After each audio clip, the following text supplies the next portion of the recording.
during Friday evening. Again, mostly in the west at this stage, but with more clouds spilling in. Things just generally turning warmer and more humid as we head into the weekend. So Saturday won't be as much in the way of blue sky around. Still plenty of hazy sunshine, and many places will stay dry. But certainly for Northern Ireland, southwest Scotland, Wales and western parts of England, the likelihood that there will be in these areas some thundery showers. Again, many central and eastern parts will probably stay dry and still pretty warm. It's the humidity, I think, though, that you'll really notice, particularly through the evenings. A balmy summer's evening on Saturday evening and another very warm and humid day on Sunday.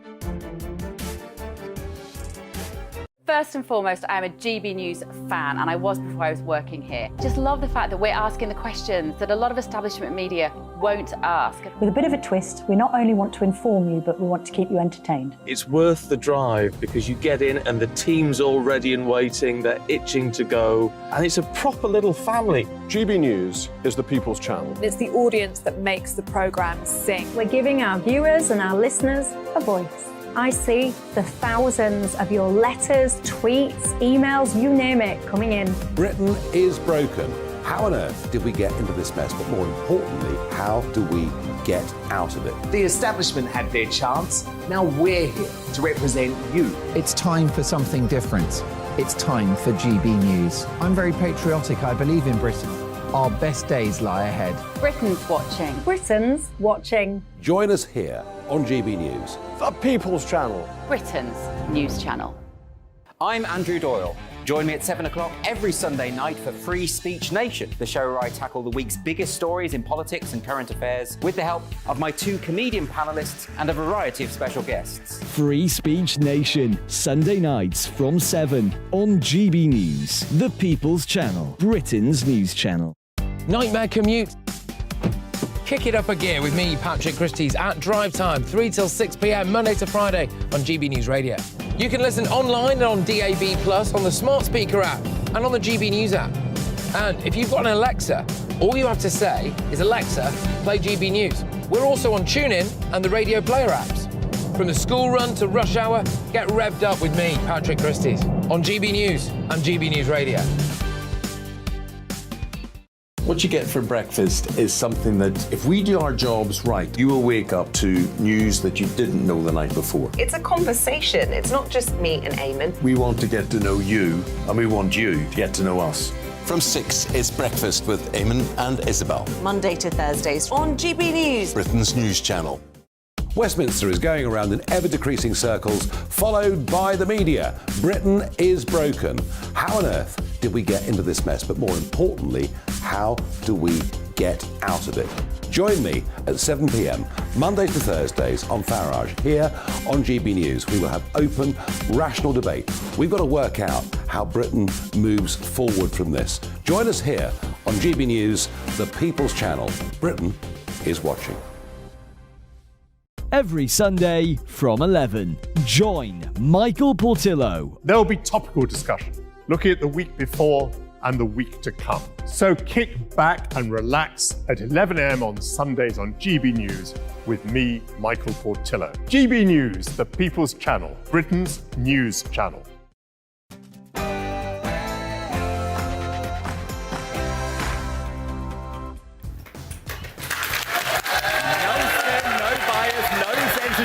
Live from Lee, Greater Manchester, I'm Dan Wootton. Tonight, in her first major TV appearance since being undemocratically ousted as Prime Minister, Liz Truss joins me live on the road for an exclusive town hall event. The mainstream media and establishment have attempted to sell you a lie about the premiership of Truss, the greatest Prime Minister we were never really allowed to have. But she is here to set the record straight and outline her battle plan to save the West. In this no-holds-barred sit-down, we'll tackle everything from Trussonomics and the culture wars to the sorry state of democracy in the Tory party, not to mention the snivel service and woke media blob. I'll kick off proceedings imminently with a special digest that details why I believe Liz's bold economic plan for growth will be vindicated. Most importantly, this special edition of the show is all about you, our loyal viewers, including our live studio audience here in Lee, who'll grill Liz with their own burning questions throughout the show. Elsewhere tonight, democracy is under attack after the Privileges Committee witch hunters issued a series of draconian punishments for Boris Johnson. So is the former PM right that the deranged conclusions are the final knife thrust in a protracted political assassination? My superstar panel will tackle that in the media buzz, and joining me on the road tonight, Alison Pearson, Sean Bailey and Amy Nicol.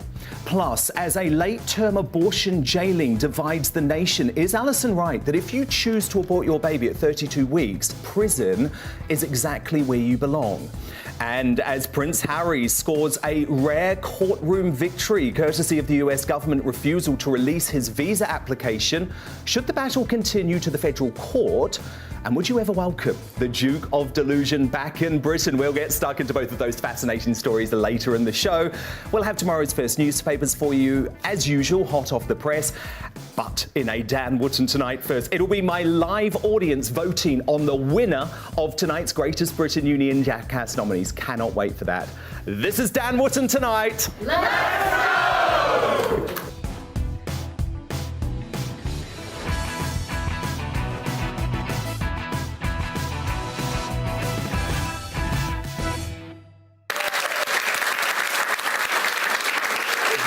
GB News, Britain's news channel, and Liz Truss, welcome back to Lee. Of course, GB News was last here with you during the leadership campaign nearly a year ago.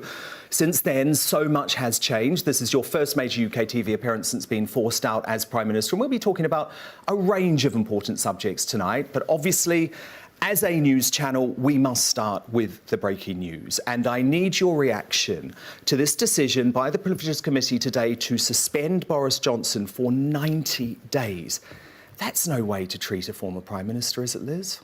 Well, let's all remember, we're here in Lee today. And Lee, for the first time in its entire history as a constituency, voted for Boris Johnson in 2019. And I'm a believer in democracy. I know that Boris got a huge mandate, and he got a mandate to get Brexit done and to change Britain. And people voted for him because he was optimistic about our country's future. He had a vision. So in the first place, what I think was wrong was Conservative MPs removing an elected Prime Minister that so many people had voted for. Absolutely. And I think that has sown the seeds of huge problems for our party. Now, on the subject of today's ruling, I'm not going to question the integrity of the MPs on that committee. I haven't yet had the opportunity to look at the report. 33,000 words. Well, the 33,000 words. But fundamentally, the people who should be making decisions about who MPs are the voters. And that's the people we seem to be forgetting. And what I'm here today to talk about in Lee is what people want to see change. What do they want to see change about Britain? What do they want to see happening here in Lee? How are we going to get growth going? How are we going to get businesses going? How are we going to deliver on what we promised back in 2019? But I mean, Liz, this committee, and look, I understand, I can call it a kangaroo court. You can't, because they will come for you, given this chilling Ministry of Truth style approach. I mean, I do think it's incredibly important we protect free speech in Britain. Yeah. And people have to be able to say what they think.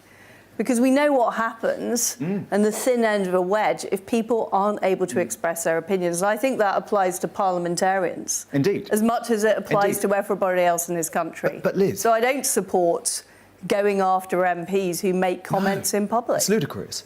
And not only that, they want to ban Boris Johnson, a man who won a landslide about 3.5 years ago, who delivered Brexit. Doesn't it feel like a lifetime ago? It does. I mean, it really does, doesn't it? It feels like a lifetime ago. A lot has gone down. They want to ban him from the parliamentary estate. I mean, this is gross overreach, is it not?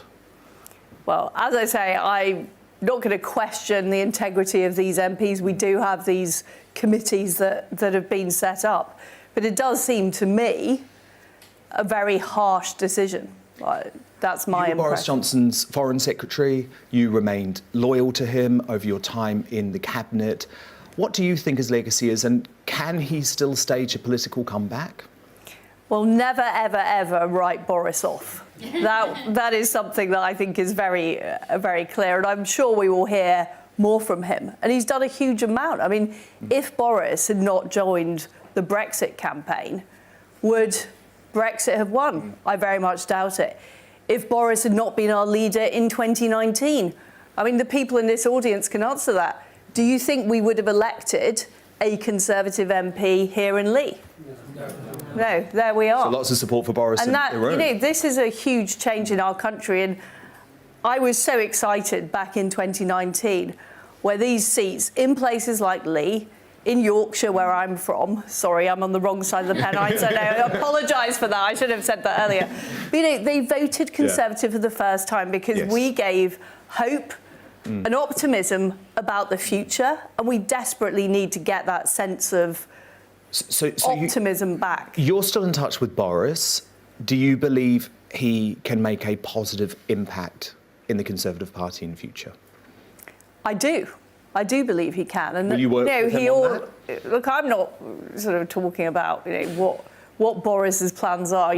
No doubt Boris, now he's got more free time. The second former Prime Minister. I hear he's on next week. So you'll have to ask him about his plans. But you want him in the Conservative Party. The reason I ask that is, of course, there's a lot of rumours about could he potentially form some sort of breakaway populist party with the likes of our friend Nigel Farage. But presumably you want him to stay in the Conservative Party and push forward small C Conservatives. I mean, I've been a Conservative member for 25 years.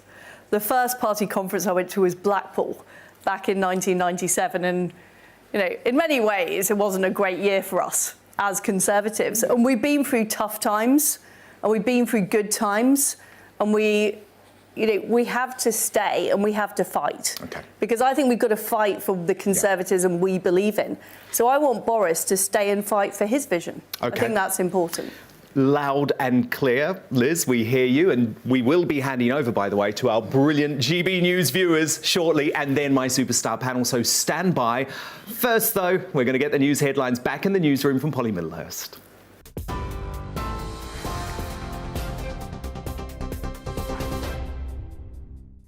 Dan, thank you, and good evening. Thousands of people gathered in the city centre in Nottingham tonight to pay their respects to the 3 victims of Tuesday's knife attacks.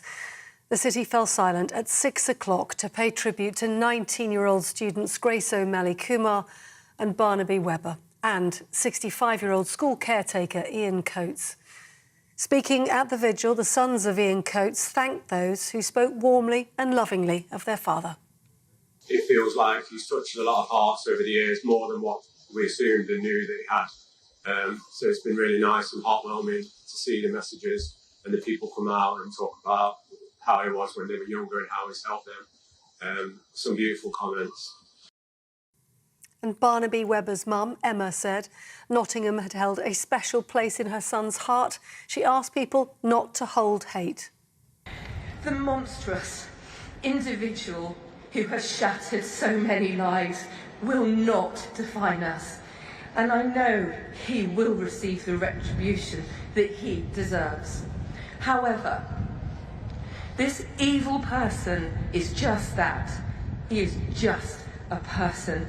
Please hold no hate that relates to any colour, sex or religion. And Grace O'Malley Kumar's mum, Sinead, fought back tears as she delivered a speech to the crowd. She wanted to have fun, because that's what all students want. They want to enjoy themselves. And all they were doing was walking home. We're just walking home after a night out. And like Emma Webber says, this person must face justice. It just is truly so unfair. But I'll echo what my husband said yesterday. Be kind to each other, look after each other. Don't have hate in your hearts. Say prayers for my baby girl. Well, in news away from Nottingham today, Boris Johnson has accused the Privileges Committee of reaching a deranged conclusion after it found the former Prime Minister deliberately misled Parliament. The report says he was guilty of serious contempt and was complicit in a campaign attempting to abuse and intimidate the committee. MPs will debate the Privileges Committee report into his conduct on Monday. And lastly, tributes continue to pour in for the double Oscar-winning actress and former Labour MP Glenda Jackson, who's died at the age of 87. She died peacefully this morning at her home in London with her family by her side. She gave up acting to join the House of Commons as an MP, and she was there for 23 years.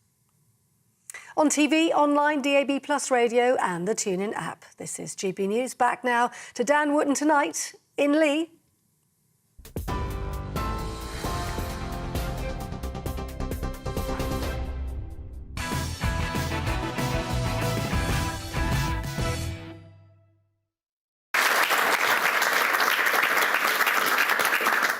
Now, the mainstream media, reinforced by the Westminster blob and financial establishment, has attempted to sell you a lie about the premiership of Liz Truss, the greatest Prime Minister we were never really allowed to have. They told you she crashed the economy with her mini-budget. That was a lie. On Tuesday, it was revealed that two-year gilt yields rose to 4.81%, compared with their peak of 4.64% in the aftermath of the thrilling Truss Kwarteng tax slashing event last September. But have you heard the Bank of England, the OBR, or even the US President shout hysterically about this, calling for the resignation of Chancellor Hunt or PM Sunak? Of course not. As one of the only true small C Conservative leaders in the world challenging the economic orthodoxy, they all wanted her gone from the offset. But the good news is that Truss is not intending to slink away quietly. While this is her first major TV appearance since leaving Number 10, much more is planned in the coming months because there is a war in the West on conservative principles, both socially and economically. Truss might have accepted her career as Prime Minister was cut short, but her vision for how to save Britain is going to become much more important in the coming months and years ahead, because I believe Trussonomics is about to be vindicated. So Liz Truss, great to have you in Lee, of course.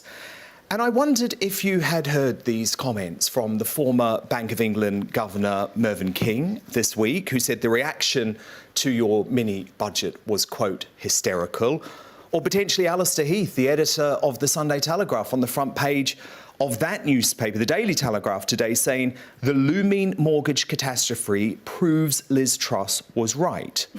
So do you feel vindicated? And do you think the hysterical reaction was an attempt to drive you from office? I wouldn't use that word. The reason I did what I did is I believed there was an urgent situation. That the British economy hadn't been growing for years and years and years. People's incomes weren't going up. We weren't attracting the businesses, the investment, the dynamism that we all want to see. And what does that ultimately mean? It means people are able to afford, better places to live. They're able to afford to go on holiday. All of those things that people across Britain aspire to. So that's what I wanted to achieve. And I was very worried about the economic situation and the fact that we'd had this low interest rate, cheap money for years and years. We all knew it was coming to an end, but we hadn't seen the Bank of England do enough to actually stop that inflation rising. So that is why we took bold action. And I was really clear about that in the leadership election. I remember talking about that here in Lee last year and talking about those ideas. And I do believe it had the support of the public and of Conservative Party members. But the problem is, there is a groupthink around what I call the economic establishment that is very set in its ways about the current policy, which is high taxes, massive size of government. I mean, do you know that 47% of GDP is now spent by the government? That's almost 50 pence in every pound is spent by the government. And I don't think that's the way you get a dynamic economy. I don't think that's the way you help businesses. So what we wanted to do is cut red tape, get fracking to make energy prices cheaper, get building houses and do all those things to get going. But the reason that I don't feel vindicated or otherwise is I don't want to see people's mortgages go up. I don't want to see people in Britain struggling. What I want to see is those conservative economic policies that give people real hope for the future. Indeed. So that is what I'm determined to do. I'm determined to fight for those policies. Well, look, you've heard enough from me. The best thing about GB News, and you know this, Liz, is we have the greatest audience, the greatest viewers, and they are going to ask the questions tonight of you, and that's what I'm most excited about. So I want to start with Karen Hankey, who is an Architecture Awards Manager from Newton Le Willows. Karen, over to you. Hiya, Liz. I still can't understand why the left, the Treasury, the media were surprised by the mini budget. You'd spent the whole summer during the leadership campaign saying exactly what you was going to do, and you did it. So why did they react in that way? Why did the MSM seem to do a pile-on? Was it just to take you down? Well, maybe they were shocked that I was a politician who actually did what I'd said I would do. Yes. And that was just a massive shock. I don't know, maybe that's not what they were expecting. But as you say, we did spell out the policies, but there is such resistance to change from much of the economic establishment. They are used to not being questioned. And the Bank of England, which has run monetary policy independently since 1997, in my view, didn't put interest rates up early enough. If they'd put up interest rates early, they wouldn't have had to put them up so much because we'd have dealt with inflation by now. And they also printed too much money. And I think it's perfectly legitimate for people here in Lee or for me to ask questions about that. But we've got to a position now where these institutions don't like to be questioned. I think that's a problem. And before the 2019 election, in 2016, people in this country voted for Brexit. And people here in Lee voted for Brexit because we were fed up of decisions being taken in Brussels that we had no say over. And we thought, great. And I thought, great, as a member of British government, we can now get control of trade policy, we can do all these things. But I think what we've discovered is actually politicians in Westminster don't necessarily have those levers to get things done. No. You can be elected as a party leader, as a prime minister, pull the levers, but there are other people who are, not necessarily on board with those decisions. Indeed. OK, Angus West, a business owner from Cottingham. Over to you. Right, hi. Good evening, Liz. Hi, Dan. Yeah, I mean, as a conservative... We're just going to get you a mic. Oh, yeah, Angus. Hello. There we go. Everybody. Hello, Lee. By the way, well, no, I won't get into rugby league. But I'm a Yorkshireman, so Liz, so we're on the same side here, so we can leave together. There's a few people that aren't on that side, then to deal with them later. Interestingly enough, as a Conservative, all my life, I wonder where the true Conservatives were. And when you got elected by the members of the Conservative Party, I thought, bloody hell, finally, we're going to have a Conservative running this party. Sadly, you were booted out after 44 days. I think that's about as long as Brian Clough lasted at Leeds United. He was 44 days, I was 49 days. You were 49. You beat Brian. Not that I'm following a Brian Clough career. But we're seeing borrowing soaring. Yes. I mean, the point's already been made about inflation. The point's been made about Rishi, trying to halve inflation at whatever cost. And so you went for a low tax, high growth economy. I think most people in this country believed in that. And as the point's already been made, you were sunk because of it. And that's what this country really needs, Liz. And how are we going to get it back? How are we going to get these policies back? Well, you're a small business owner. Yeah. And I just know how much red tape businesses now face. Forms to fill in, lots of extra work to do, which takes you away from doing a day job, which is running a business, making money. Absolutely. And making a profit is a good thing. Absolutely. And we need to be prepared to make those arguments, and we need to be proud to be Conservatives. Yes. And I think, to be honest, we've given too much ground. And when you make a profit, you don't want to be taxed to death. Well, exactly, because if you're taxed to death, what happens? You don't bother anymore. What's the point of setting up a new business? What's the point of going out to work if you're paying all the money over in taxes? But I think this is a point that lots of people in the Westminster bubble economic establishment just don't understand. Yeah. They think you can carry on putting taxes up and up and up and we'll bring the revenues in, and that isn't true. So one of the things I did is stop the corporation tax rise. And lots of people say, oh, it's fine to tax those corporations, you know, that's just money away from these big businesses. But what have we seen happen? Well, we've seen AstraZeneca decide to go to Ireland rather than locate here in the United Kingdom.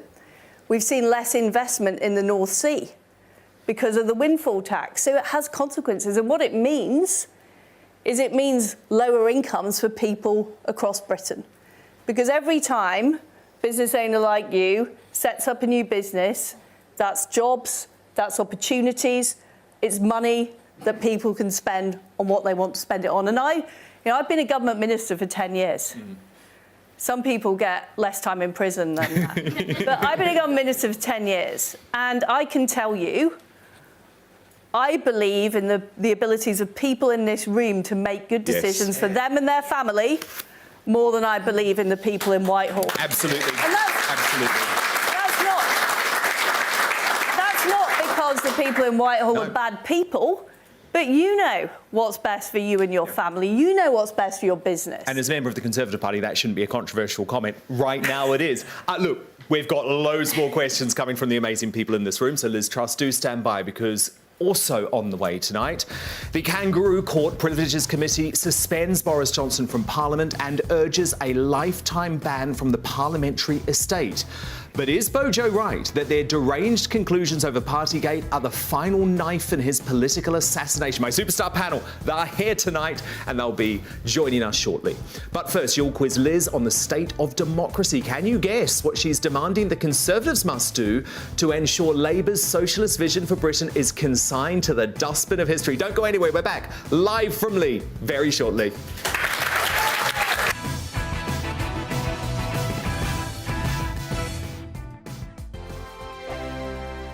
First and foremost, I'm a GB News fan, and I was before I was working here. Just love the fact that we're asking the questions that a lot of establishment media won't ask. With a bit of a twist, we not only want to inform you, but we want to keep you entertained. It's worth the drive because you get in and the team's all ready and waiting, they're itching to go, and it's a proper little family. GB News is the People's Channel. It's the audience that makes the programme sing. We're giving our viewers and our listeners a voice. I see the thousands of your letters, tweets, emails, you name it, coming in. Britain is broken. How on earth did we get into this mess? But more importantly, how do we get out of it? The establishment had their chance. Now we're here to represent you. It's time for something different. It's time for GB News. I'm very patriotic. I believe in Britain. Our best days lie ahead. Britain's watching. Britain's watching. Join us here on GB News. The People's Channel. Britain's news channel.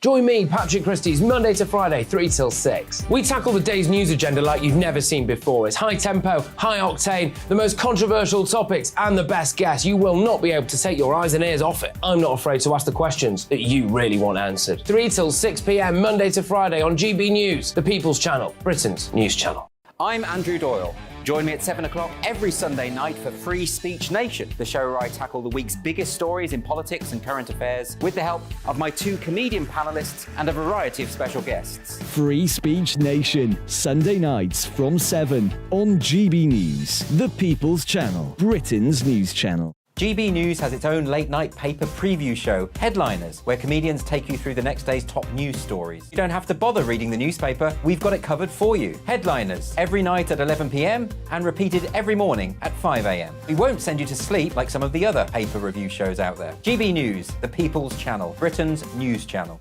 Join me, Camilla Tominey, on Sunday mornings from 9:30, taking the politicians to task and breaking out of SW1 to see how their decisions are affecting you across the UK. Bursting the Westminster bubble every Sunday morning, only on GB News, the People's Channel. Britain's watching.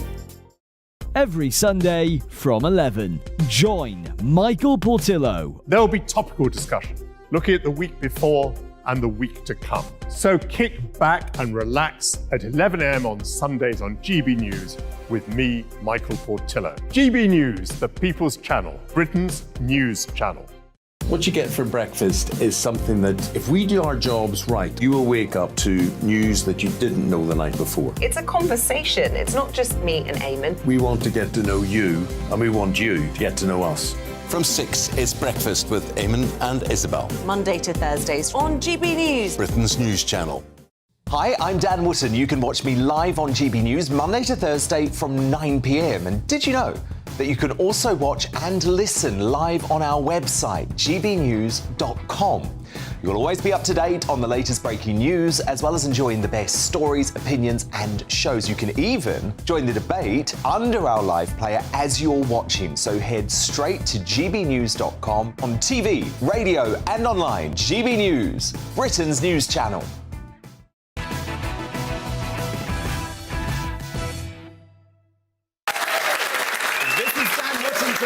Live from Lee with the former Prime Minister Liz Truss, and let's move on now to talk about the state of democracy and the Tory party.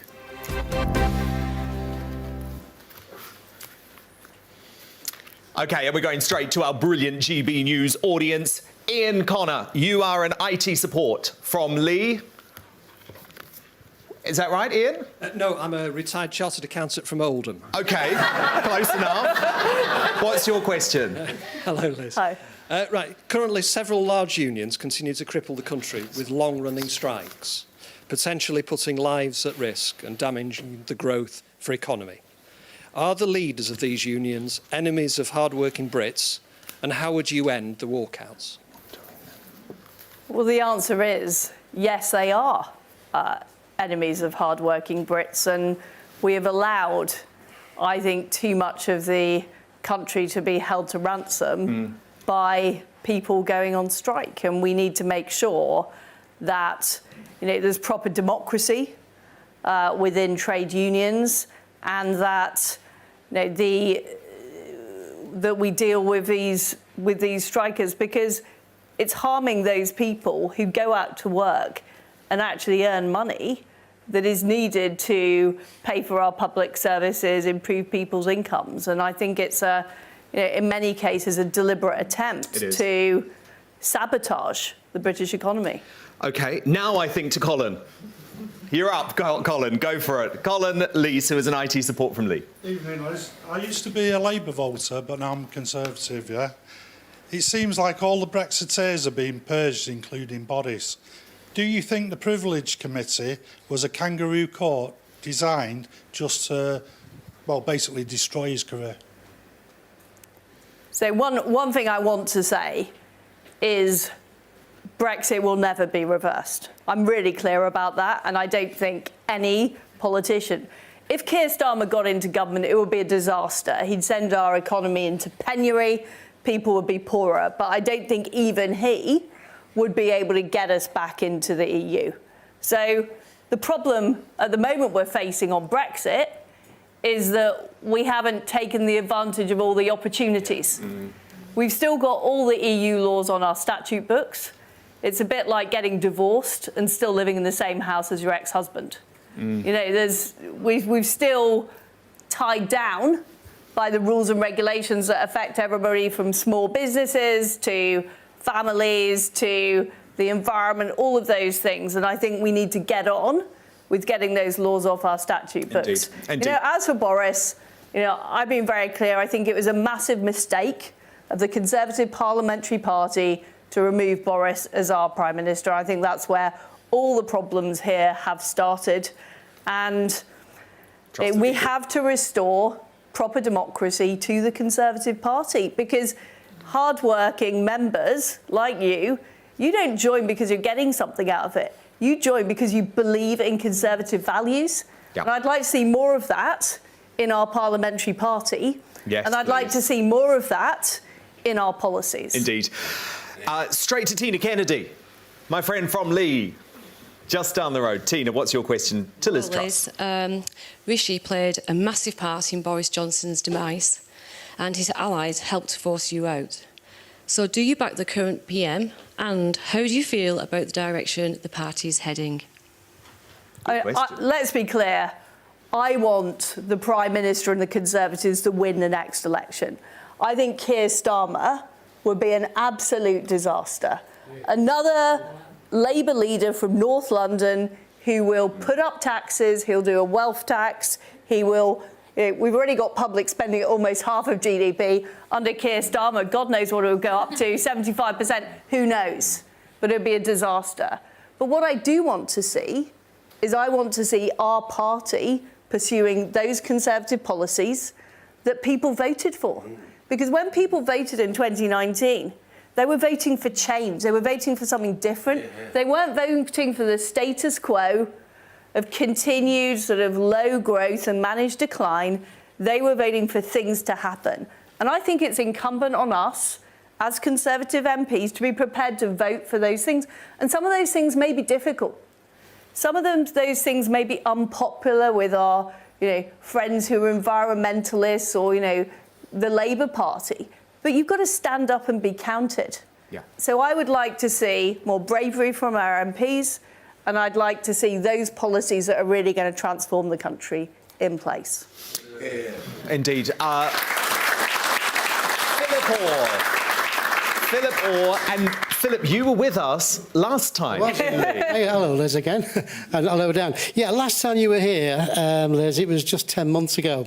And during the... It feels like a lifetime, I'm telling you. You've been through a lot. You've been through a lot. It was during the party leader elections. I asked you a question as an undecided party member. And at the end of the meeting, I think you impressed everyone in the room, including myself. So much so that very evening I went home and actually got online and I voted for you. And during the following weeks, I knew I'd made the right choice, and I still think so today. When you were ousted by that political coup, which I couldn't believe, honestly, was happening, I was so angry I cancelled my party membership. Wow. What I want to ask you is, what do you think of it all? And isn't it time for a new centre-right breakaway party, because this lot we've got in now are not Conservatives? Well, first of all, can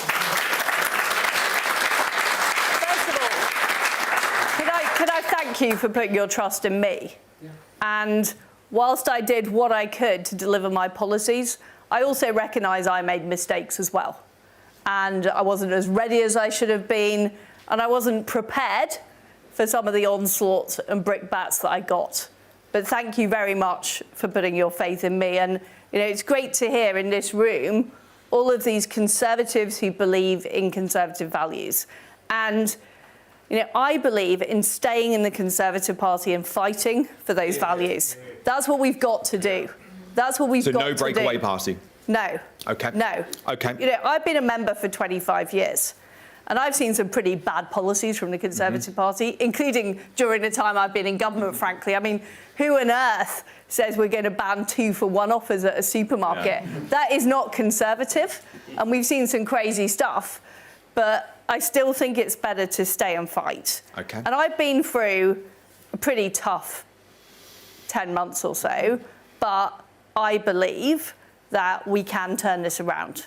Okay. And I'm an optimist because I know that party members like you support these policies, and what we need to do is make sure your voices are listened to. Well, Liz, how are we going to get these Social Democrats out of the Conservative Party? Don't have a microphone. How are you going to get the Social Democrats out of the party? We've got to win the argument. Okay. We've got to win the argument in the Conservative Party. In order to win the argument, people do need to join and be members.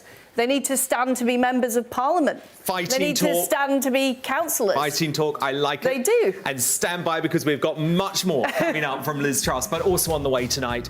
It's the moral conundrum that's divided a nation after a mother of 3 is jailed for aborting her unborn child at around 8 months. Is our own Alison Pearson right that she deserves every day of that 2-year prison sentence? Well, Alison and the Superstar panel, they're very divided on this one. They'll debate it shortly. But first, Liz Truss speaks out on the culture wars. So as the woke mind virus ravages our institutions and reality is warped in front of our eyes, can you guess the contents of Truss's battle plan to fight the woke-topian scourge? She's going to reveal all straight after this.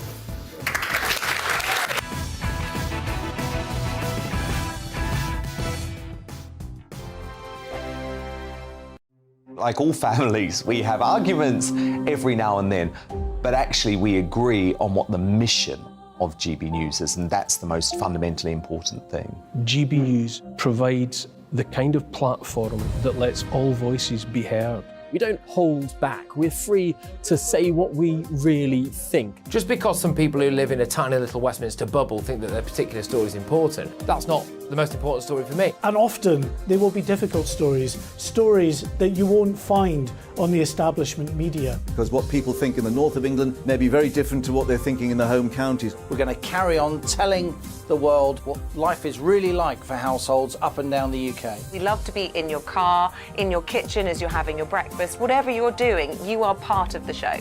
If it matters to you, it matters to us. Britain's watching. Britain's watching. Britain's watching. We're proud to be GB News, The People's Channel. Britain's news channel.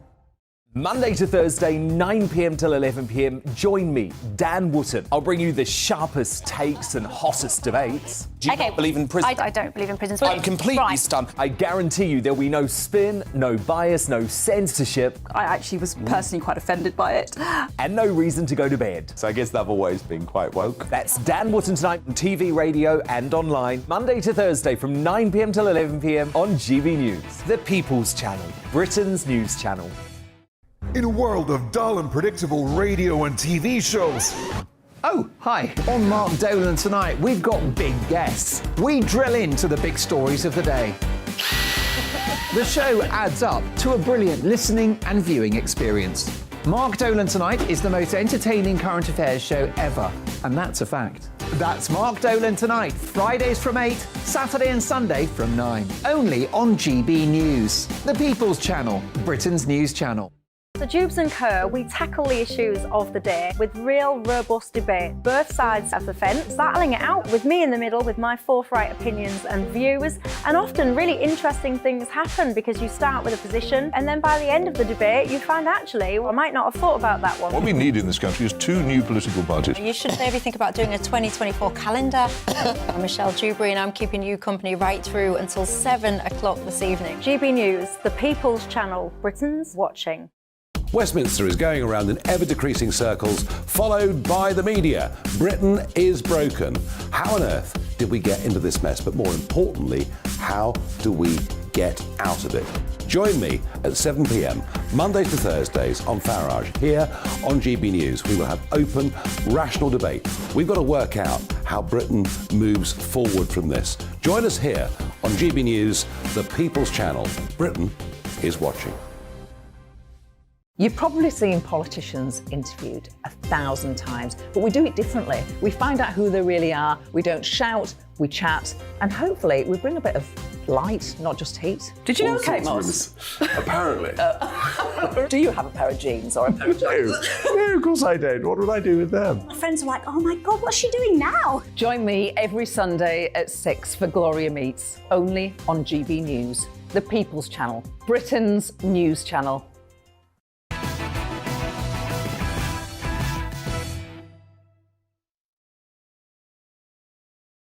This is Dan Wootton tonight, live from Lee with the former Prime Minister Liz Truss. And let's move on now to the culture war. OK, we're going to go straight to Derek Calrow, OBE, who is a retired stockbroker. Good evening, Liz. Stopping these small boats coming across the channel is both a priority of this audience, the people in general, and the Prime Minister.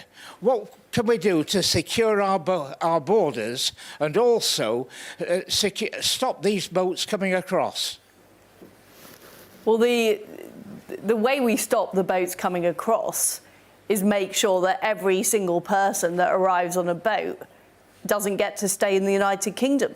And it sounds simple, but that is the answer. That's why I believe Rwanda is really important. So there's a safe place for people to go to that isn't the United Kingdom.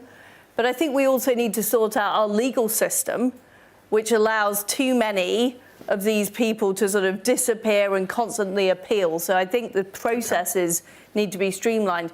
And fundamentally, it's about taking on the lefty lawyers who are constantly on the phone to illegal migrants, trying to keep them in the United Kingdom. Shame on them. Karen Willett, a nurse from Cottingham. You're up next. You get the mic, Karen. Oh, hi Dan, hi Liz. Good to be here tonight. I have a question that I think is the most fundamental question ever. Well, it is I'm passionate about it, which is, as a nurse, I had to study biology to qualify. So why now can't our politicians and even our institutions like the NHS say what a woman is? Is extreme trans ideology a threat to womanhood? So the answer is yes, it is. I think that's really clear. You know, we've had situations of men taking advantage of this in women's prisons, in sports, where, you know, they are claiming to be able to race in women's races. And it is a huge issue for women. And we've spent years fighting for equality with men, to be treated equally. And now we have this issue of people with male genitalia claiming to be women.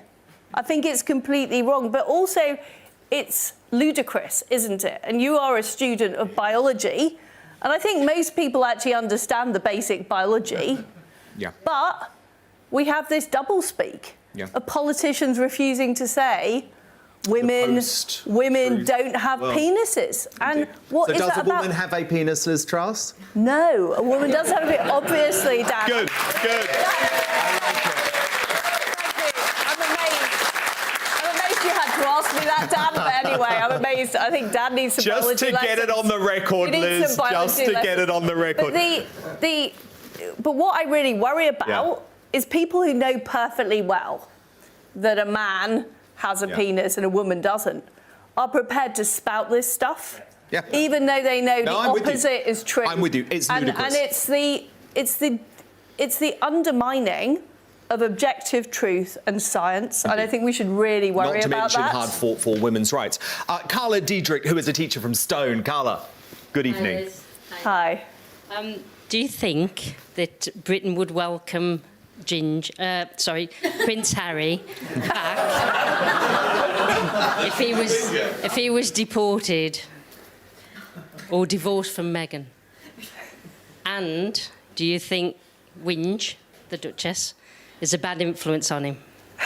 Good question, Carla. Look, I mean, if Prince Harry wants to come back to Britain, you know, I think we should welcome him back. I do think we should. I know that's not popular necessarily with the audience, but I think he is now, you know, he's not an official part of the, you know, he's not on the list to be paid for the royal family. He should be able to go about his business and get a job like everybody else in this country. And has Meghan been a bad influence on him, do you think? Well, I can't comment on where the influence comes from, but certainly, you know, some of the recent interviews and books suggest. Certainly suggests so, don't they? Moving swiftly along to Brodie Mitchell, who is a student from Warrington. Let's just get you a microphone very quickly, Brodie. There you go. Great to have you here. It's hot in here. Oh, it is. What do you think about Keir Starmer and the Labour Party having its green policies dictated by Just Stop Oil donor Dale Vince? And are we too soft on eco-terrorists? So, yes, we are far too soft on eco-terrorists because these people, they're not, you know, I'm an environmentalist. I believe in protecting our environment. I believe in leaving our country, you know, in a great state for our children and grandchildren. We're all environmental in this room. Nobody wants to see the environment degraded. But what these people are is they're watermelons. They are green on the outside and red on the inside. Oh, and yes, they they believe are. in communism and socialism. Yeah. And we should understand that they are trying to undermine all of the values that we believe in as conservatives. Indeed. Whether it's free enterprise, free speech, all of those things they are trying to undermine. And this is just their new way of doing it. This is the new way of, exactly, the gentleman said, Marxism is a new form of Marxism. And we should fight them in just the way that we fought the CND or the communist sympathisers in the 1970s and 80s, because they posed just as much of a threat. Soft touch policing, exactly. Brian Kilbride, where are you, Brian? There you are. Can we just get Brian a microphone? Brian is a project manager from Stockport. What's your question to Liz Truss, Brian? Good evening, Liz. Hi. Another heavy subject, I'm afraid, at the minute. There's been a lot of controversy in the past few days about the mother of 3 who was jailed for aborting her baby at 34 weeks. Caroline Lucas, Stella Creasy and Nadia Whitcomb have all called for a reform to the abortion laws. What's your reaction to that? And do you think the 24-week limit should be extended? So I would keep the abortion laws as they are. I mean, these are very difficult judgments about exactly the limit to set. But I think where we've got to in the UK is about right. Do you think this prison term was too harsh? Well, I certainly think what she did was a crime. It absolutely was a crime. Sometimes you do read about people going to jail for a very short period of time, like for other crimes. So was it too harsh? I'm not. That is really a matter for the court and the judge. But I do believe she absolutely committed a crime, and people do need to be held to account for crimes that they commit. And I don't want us to get to where the United States have got in terms of the abortion debate. I think where we are in the United Kingdom is right. I think people should be held to account. But what we need to do is make sure that there are fewer of those cases in the first place. Okay, great questions on the culture war. Thank you. The Dan Wootton Tonight audience is the best, but I knew that anyway. Liz Truss, do stand by. Much more from you in just a moment. But also coming up, Prince Harry's woke friends in high places see his US visa application kept under lock and key for now. But as a conservative think tank promises to take the battle for transparency about his former drug use to the federal courts, how long can his pal Joe Biden fend off the truth seekers? The superstar panel gets stuck into that very shortly. But first, the MSM, Westminster blob and financial establishment tried telling you lies about Liz Truss's premiership. Tonight, she's here to set the record straight. So will her revelations about the forces that hounded her from power surprise or disturb you? Much more from Liz Truss straight after the break.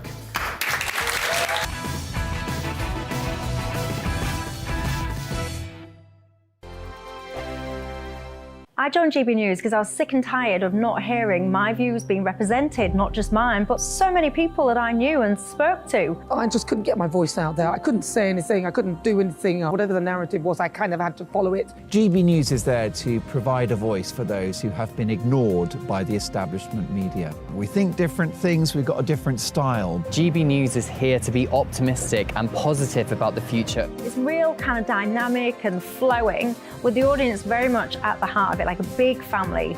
Here at GB News, we talk about the things that matter to you. Hearing the voices from right across our towns and cities, especially our towns. All sides of the argument represented with a heavy dose of opinion. We're on a mission here to make a difference. And the GB News family really is here for you, and whatever time of day you can watch or listen. Britain's watching. Britain's watching. We're proud to be GB News, The People's Channel. Britain's news channel. Monday to Thursday, 9 p.m. till 11 p.m. Join me, Dan Wootton. I'll bring you the sharpest takes and hottest debates. Do you not believe in prison? I don't believe in prison. I'm completely stunned. I guarantee you there'll be no spin, no bias, no censorship. I actually was personally quite offended by it. And no reason to go to bed. So I guess they've always been quite woke. That's Dan Wootton Tonight on TV, radio and online. Monday to Thursday from 9 p.m. till 11 p.m. on GB News. The People's Channel, Britain's news channel. You've probably seen politicians interviewed 1,000 times, but we do it differently. We find out who they really are, we don't shout, we chat, and hopefully we bring a bit of light, not just heat. Did you know Kate Moss? Apparently. Do you have a pair of jeans or a pair of jeans? No, of course I don't. What would I do with them? My friends are like, oh my God, what's she doing now? Join me every Sunday at 6 for Gloria Meets, only on GB News, the People's Channel, Britain's news channel.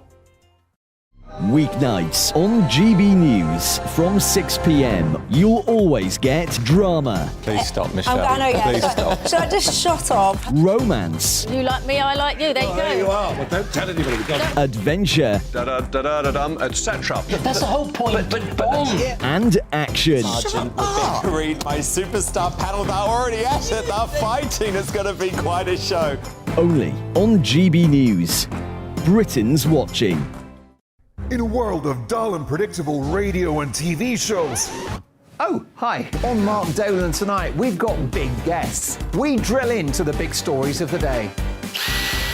The show adds up to a brilliant listening and viewing experience. Mark Dolan Tonight is the most entertaining current affairs show ever, and that's a fact. That's Mark Dolan Tonight, Fridays from 8, Saturday and Sunday from 9. Only on GB News, the People's Channel, Britain's news channel.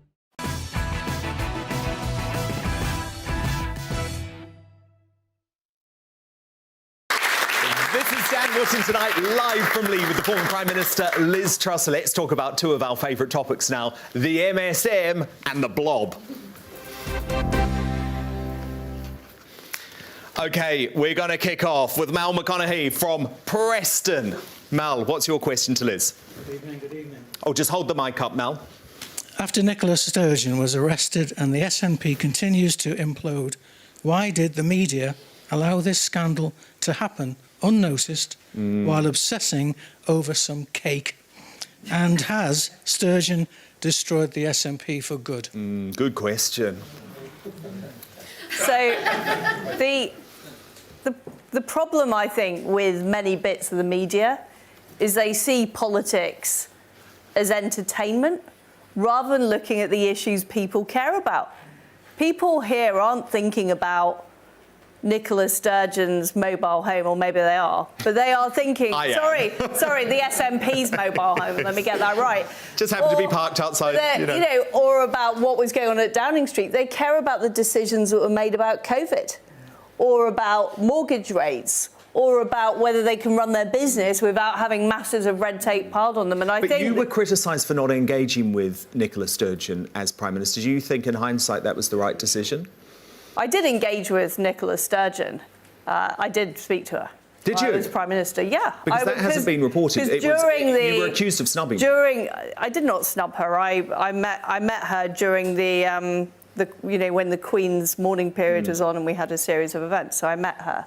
But I was focused on doing the important things we needed to do for the economy, and that was our priority.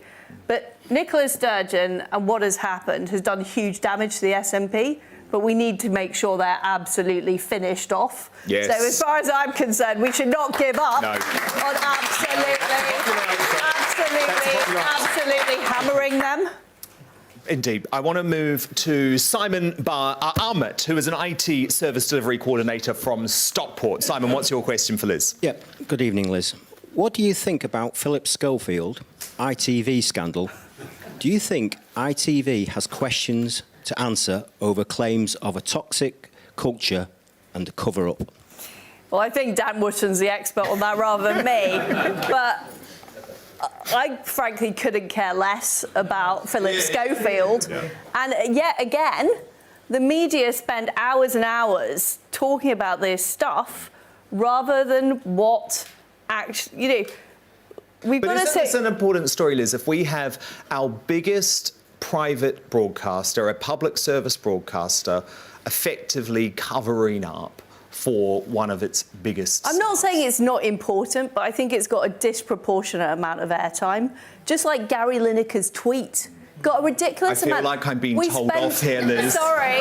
Is this like a slap on the wrist from the former PM? Dan, you can go on whatever shows you like and you can talk about this stuff, but... Okay. Did it need the amount of airtime that's been devoted to it? I don't care very much about it, frankly. Sorry. I feel well and truly told off. Let's move swiftly along to Pete Towers, a finance manager from Tildesley. Hi, Liz. We all know that the BBC and Channel 4 are biased in their reporting. Oh, yes. Especially over things like Brexit. So is it time to defund the BBC and sell off Channel 4?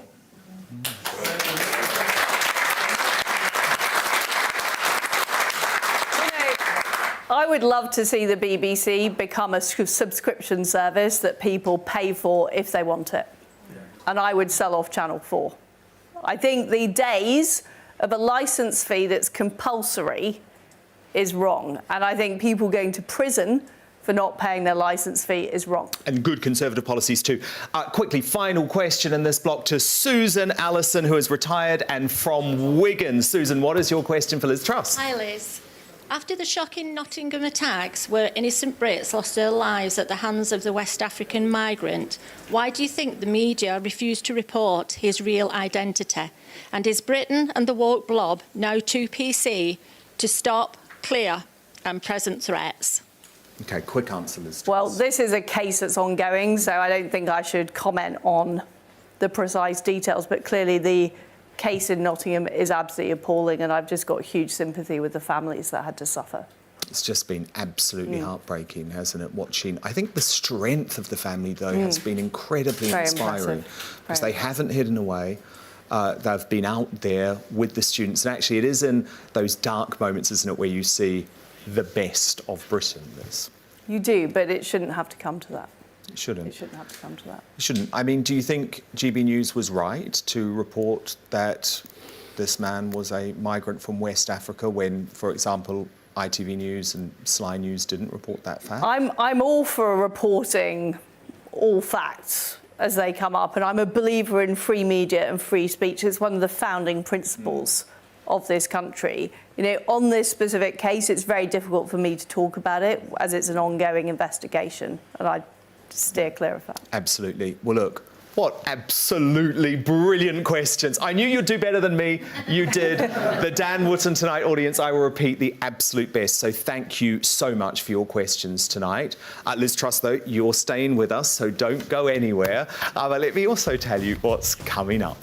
The Kangaroo Court Privileges Committee suspends Boris Johnson from Parliament and urges a lifetime ban from the estate. But is Bojo right that their deranged conclusions over Partygate are the final knife in his political assassination? My superstar panel gets stuck in shortly.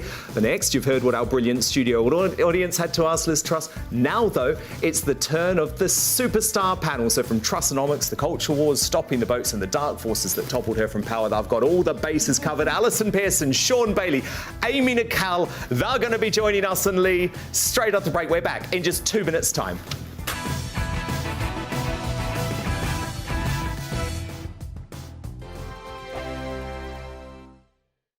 First and foremost, I am a GB News fan, and I was before I was working here. Just love the fact that we're asking the questions that a lot of establishment media won't ask. With a bit of a twist, we not only want to inform you, but we want to keep you entertained. It's worth the drive because you get in and the team's all ready and waiting, they're itching to go, and it's a proper little family. GB News is the People's Channel. It's the audience that makes the programme sing. We're giving our viewers and our listeners a voice. I see the thousands of your letters, tweets, emails, you name it, coming in. Britain is broken. How on earth did we get into this mess? But more importantly, how do we get out of it? The establishment had their chance. Now we're here to represent you. It's time for something different. It's time for GB News. I'm very patriotic. I believe in Britain. Our best days lie ahead. Britain's watching. Britain's watching. Join us here on GB News. The People's Channel. Britain's news channel. Nightmare commute.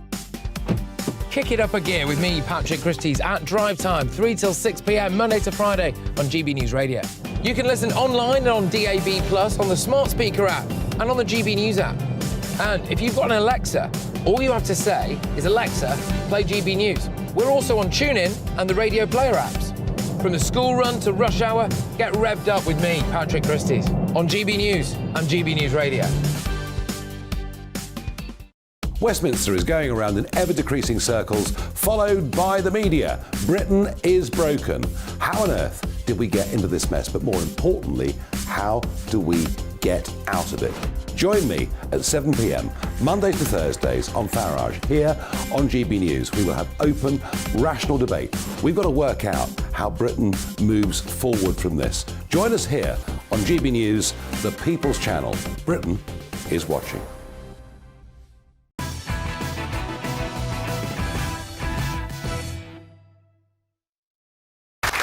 Welcome back. We're in for an explosive night here in Leigh, Greater Manchester, as Liz Truss sits down for a very special edition of Dan Wootton Tonight.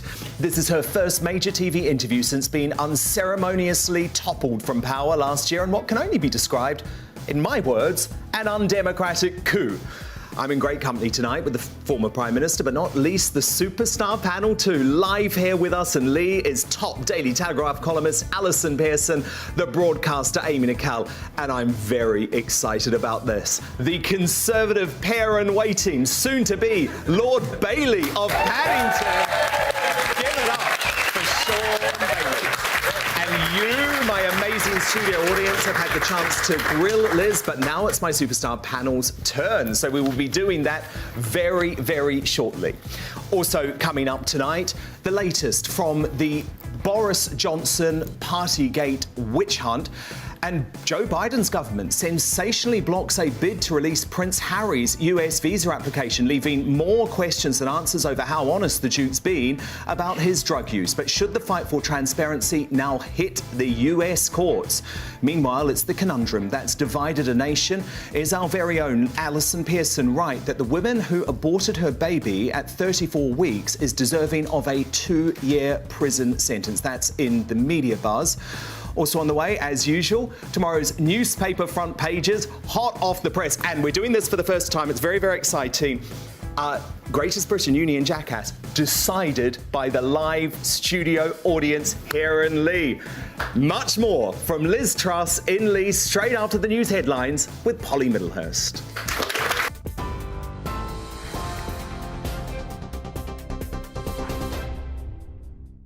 Dan, thank you. Good evening. Well, the former Prime Minister Liz Truss has tonight told GB News exclusively that she's still determined to fight for the Conservative Party. In her first televised address since leaving Downing Street, she accused some MPs of not understanding how to improve people's lives across the country. When asked about last year's mini-budget, Ms Truss blamed those around her for being too resistant to change. They are used to not being questioned. And the Bank of England, which has run monetary policy independently since 1997, in my view, didn't put interest rates up early enough. If they'd put up interest rates early, they wouldn't have had to put them up so much because we'd have dealt with inflation by now. And they also printed too much money. And I think it's perfectly legitimate for people here in Lee or for me to ask questions about that. But we've got to a position now where these institutions don't like to be questioned. I think that's a problem. Well, Liz Truss also told GB News the Privileges Committee's findings that Boris Johnson deliberately misled Parliament seemed harsh. I know that Boris got a huge mandate, and he got a mandate to get Brexit done and to change Britain. And people voted for him because he was optimistic about our country's future. He had a vision. So in the first place, what I think was wrong was Conservative MPs removing an elected Prime Minister that so many people had voted for. Absolutely. And I think that has sown the seeds of huge problems for our party. And you can see more from Liz Truss shortly on Dan Wootton tonight. Now, in other news today, thousands of people gathered in the centre of Nottingham tonight to pay their respects to the 3 victims of Tuesday's knife attacks. The city fell silent at 6 o'clock to pay tribute to 19-year-old students Grace O'Malley Kumar and Barnaby Webber and 65-year-old school caretaker Ian Coates. Grace O'Malley Kumar's mum, Sinead, fought back tears as she delivered a speech to the crowd. She wanted to have fun, because that's what all students want. They want to enjoy themselves. And all they were doing was walking home. We're just walking home after a night out. And like Emma Webber says, this person must face justice. It just is truly so unfair. But I'll echo what my husband said yesterday. Be kind to each other, look after each other. Don't have hate in your hearts. Say prayers for my baby girl. Well, tributes continue to pour in for the double Oscar-winning actress and former Labour MP Glenda Jackson, who's died at the age of 87. She died peacefully this morning at her home in London with her family by her side. She gave up acting to join the House of Commons as an MP, and she was there for 23 years. You're up to date on TV, online, DAB+ radio and the TuneIn app. This is GB News. Back now to Dan Wootton tonight in Lee.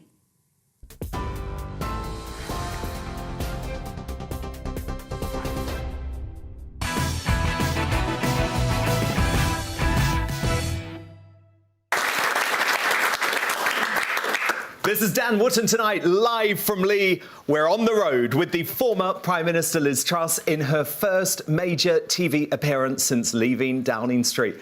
But I'm delighted to say, also joined with me, it wouldn't be our show without them, right? My fabulous superstar panel, top Daily Telegraph columnist Alison Pearson, the broadcaster and best-selling author Amy Nicole, and my goodness, this is super exciting. Huge congratulations to soon-to-be Lord Sean Bailey. So, Sean, this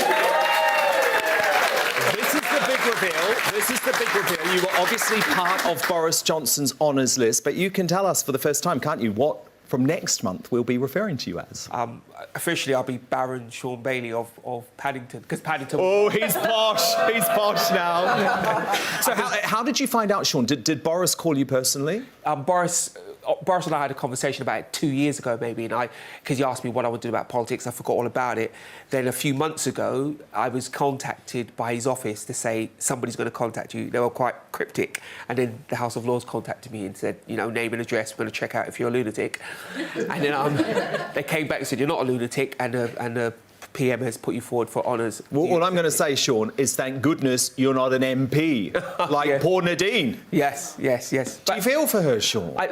It's an enormous privilege to be put in the House of Lords, and I'm really looking forward to working for the whole country. And to miss that opportunity would be an awful shame. What I need to focus on now is delivering for the whole country. There's lots of issues, for instance, why we're all at each other's throats. I want to be part of bringing the country together. I think we need a national mission, and I want to be part of that. And if being in the Lords is the way I can get that done, I'm so happy to do it. And plus, it's good for news to my mum. Yes, indeed. She must be very proud. Liz Truss, what do you make of this whole honours row? And are you going to have a similar meeting with Rishi Sunak to try and get your list through? Well, I've already submitted my list, so I am waiting for the outcome. So I can't say any more about it at this stage, Dan. It's all top secret, as Sean knows. Do you feel sorry for Nadine Dorries? Well, I think it's all been extremely unfortunate, is what I would say. And I don't know the details of what's gone on and the he said, she said about the situation, but all I know is Nadine has been a fantastic colleague in the House of Commons, and I think she'd be great in the House of Lords. Do you think Rishi Sunak is treating Boris Johnson fairly? Look, I'm not privy to the discussions between Boris and Rishi, and nor do I want to be, frankly. Staying out. Oh, I do. I want to be a fly on that wall, let me tell you. Dan, I've got enough things to deal with. I am focused on what we need to do to get Britain's economy dynamic, not issues between other members of the Conservative Party. Well, look, I want to hand over to my brilliant superstar panel now. Alison Pearson, I believe you have a question for Liz Truss. Oh, yes. So when you were campaigning to be Tory leader, you said that you would support us, the UK, potentially coming out of the European Convention on Human Rights if a British Bill of Rights couldn't stop the small boats. This week, Sunday, we saw 600 illegal migrants arriving on our shores. We are paying £7 million a day to keep illegal migrants and some legitimate asylum seekers in hotels. Most people are just appalled by this. Would you think we should come out of the ECHR if necessary? Well, what I think we should do is have legislation that enables us to do what we need to do to protect our borders. And if that means not following parts of the ECHR, we should be prepared to do that. And that is exactly what I did with the Northern Ireland Protocol Bill.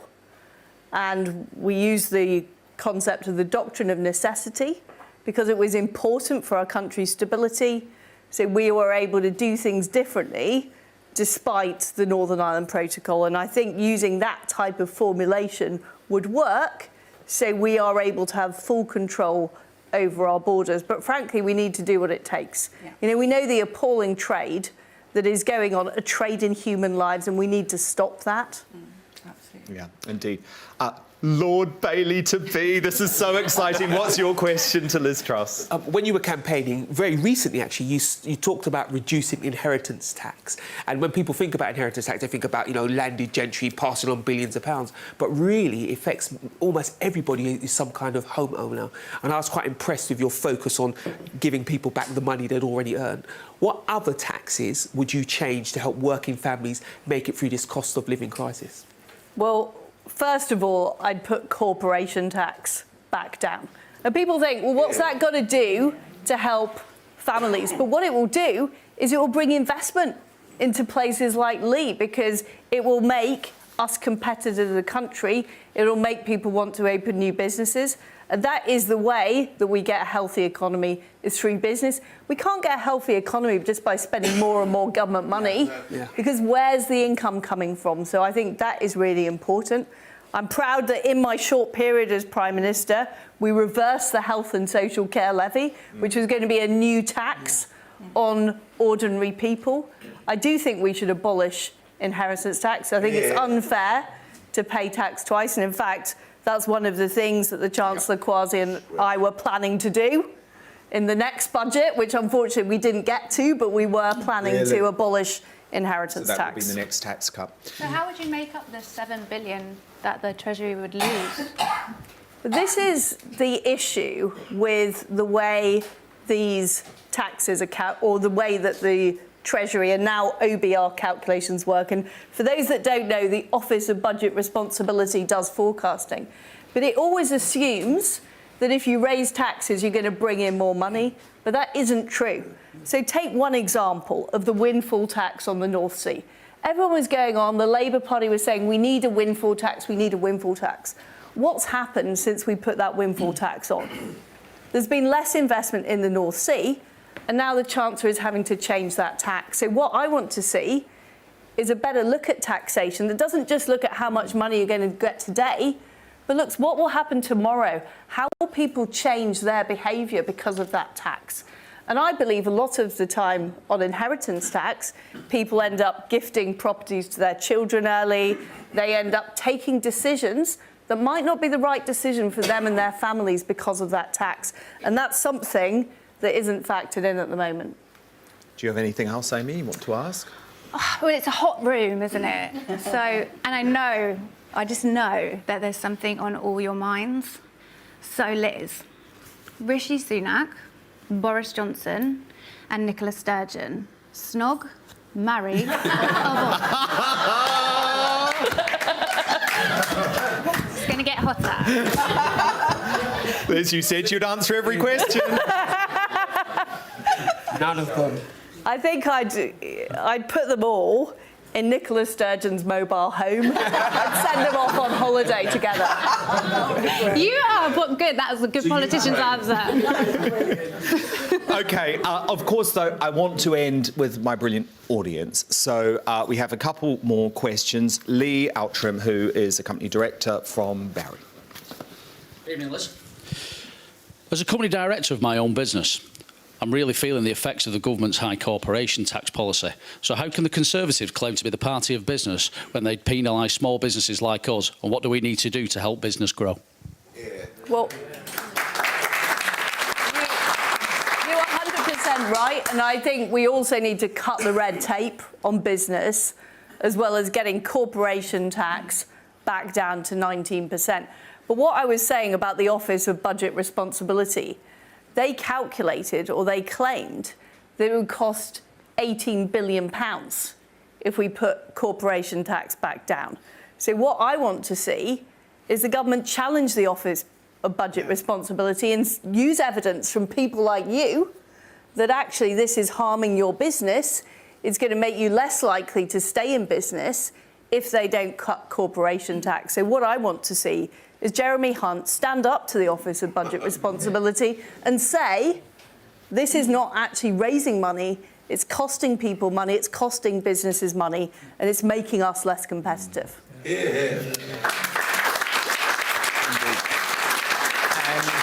do we have Bob Spencer, who is retired from Stockport? Good evening, Liz. I'm a lifelong Conservative supporter. voted for you in the leadership election. Thank you. I attended the hustings between you and Sunak in Manchester, and he had a single person like this. He had one 2 days earlier in the local area. I went to that. He was perfectly scripted, almost identical on every televised one, and at both the hustings I saw here.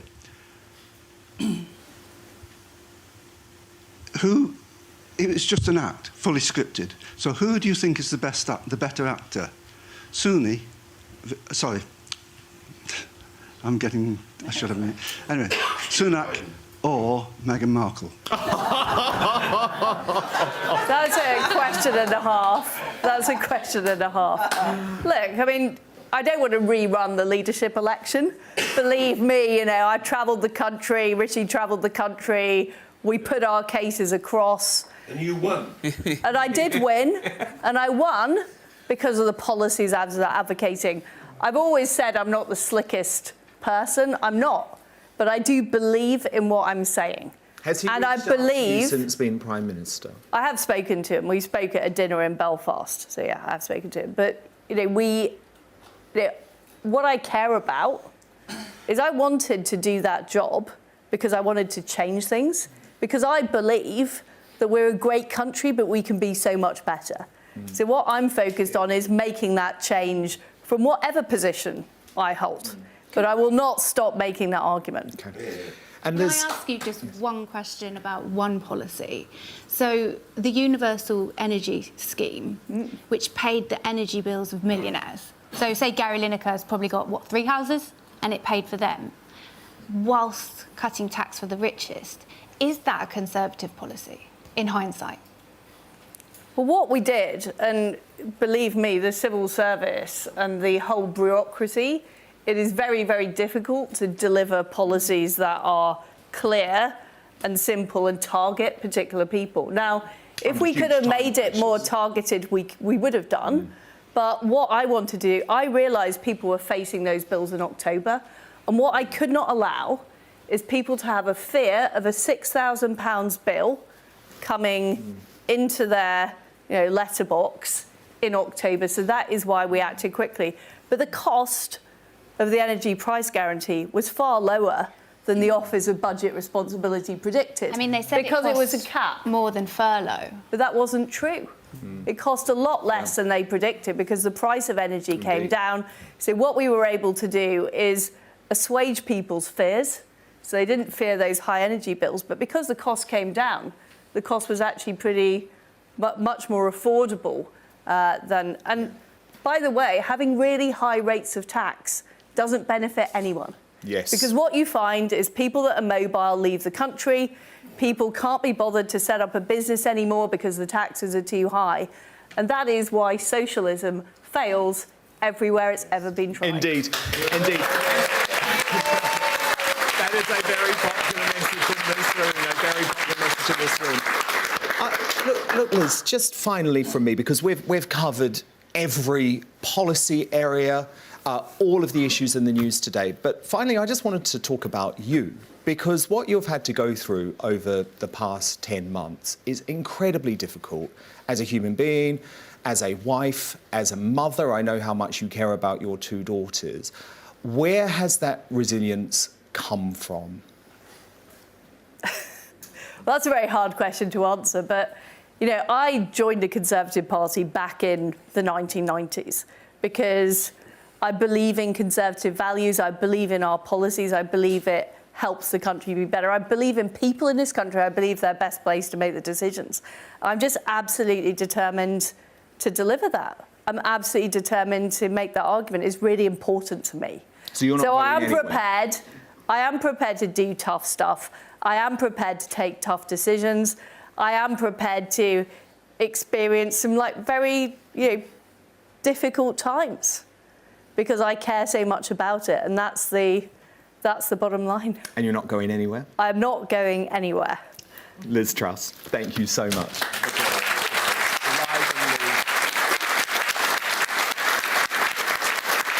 But don't you go anywhere, because coming up, Joe Biden's government sensationally blocks a bid to release Prince Harry's US visa application, leaving more questions than answers over how honest the Duke's been about his drug use. But should the fight for transparency now hit the US courts? Meanwhile, it's the conundrum that's divided a nation. Is our very own Alison Pearson right that the woman who aborted her baby at 34 weeks is deserving of a 2-year prison sentence? The Superstar panel weigh into those two debates shortly. But next, Boris Johnson sensationally lashed out at the Kangaroo Court Privileges Committee today that suspended him from Parliament and recommended an unprecedented lifetime ban from the estate. So is the former PM right that their, quote, deranged conclusions are the final knife in his political assassination? We're debating Boris and the Kangaroo Court in mere moments.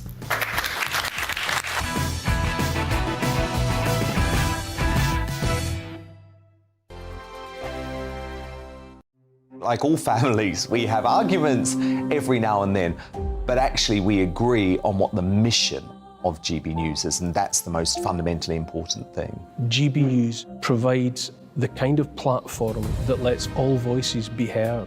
We don't hold back. We're free to say what we really think. Just because some people who live in a tiny little Westminster bubble think that their particular story is important, that's not the most important story for me. And often they will be difficult stories, stories that you won't find on the establishment media. Because what people think in the north of England may be very different to what they're thinking in the home counties. We're going to carry on telling the world what life is really like for households up and down the UK. We love to be in your car, in your kitchen as you're having your breakfast. Whatever you're doing, you are part of the show.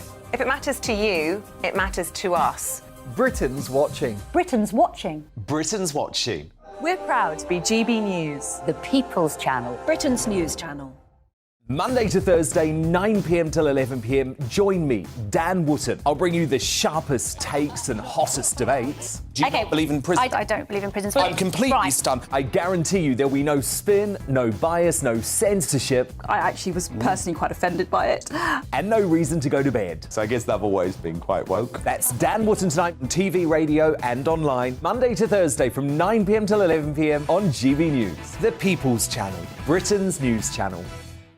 In a world of dull and predictable radio and TV shows. Oh, hi. On Mark Dolan tonight, we've got big guests. We drill into the big stories of the day.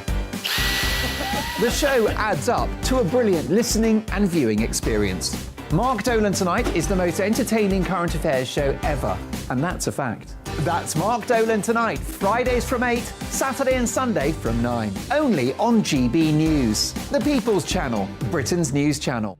The Jubes and Kerr, we tackle the issues of the day with real, robust debate, both sides of the fence, battling it out with me in the middle with my forthright opinions and views. And often really interesting things happen because you start with a position and then by the end of the debate you find actually, well, I might not have thought about that one. What we need in this country is 2 new political parties. You should maybe think about doing a 2024 calendar. I'm Michelle Dewberry and I'm keeping you company right through until 7 o'clock this evening. GB News, the People's Channel, Britain's watching. Westminster is going around in ever-decreasing circles, followed by the media. Britain is broken. How on earth did we get into this mess? But more importantly, how do we get out of it? Join me at 7 p.m, Mondays to Thursdays on Farage, here on GB News. We will have open, rational debate. We've got to work out how Britain moves forward from this. Join us here on GB News, the People's Channel. Britain is watching. You've probably seen politicians interviewed 1,000 times, but we do it differently. We find out who they really are, we don't shout, we chat, and hopefully we bring a bit of light, not just heat. Did you know Kate Moss? Apparently. Do you have a pair of jeans or a pair of jeans? No, of course I don't. What would I do with them? My friends are like, oh my God, what's she doing now? Join me every Sunday at 6 for Gloria Meets, only on GB News, the People's Channel, Britain's news channel.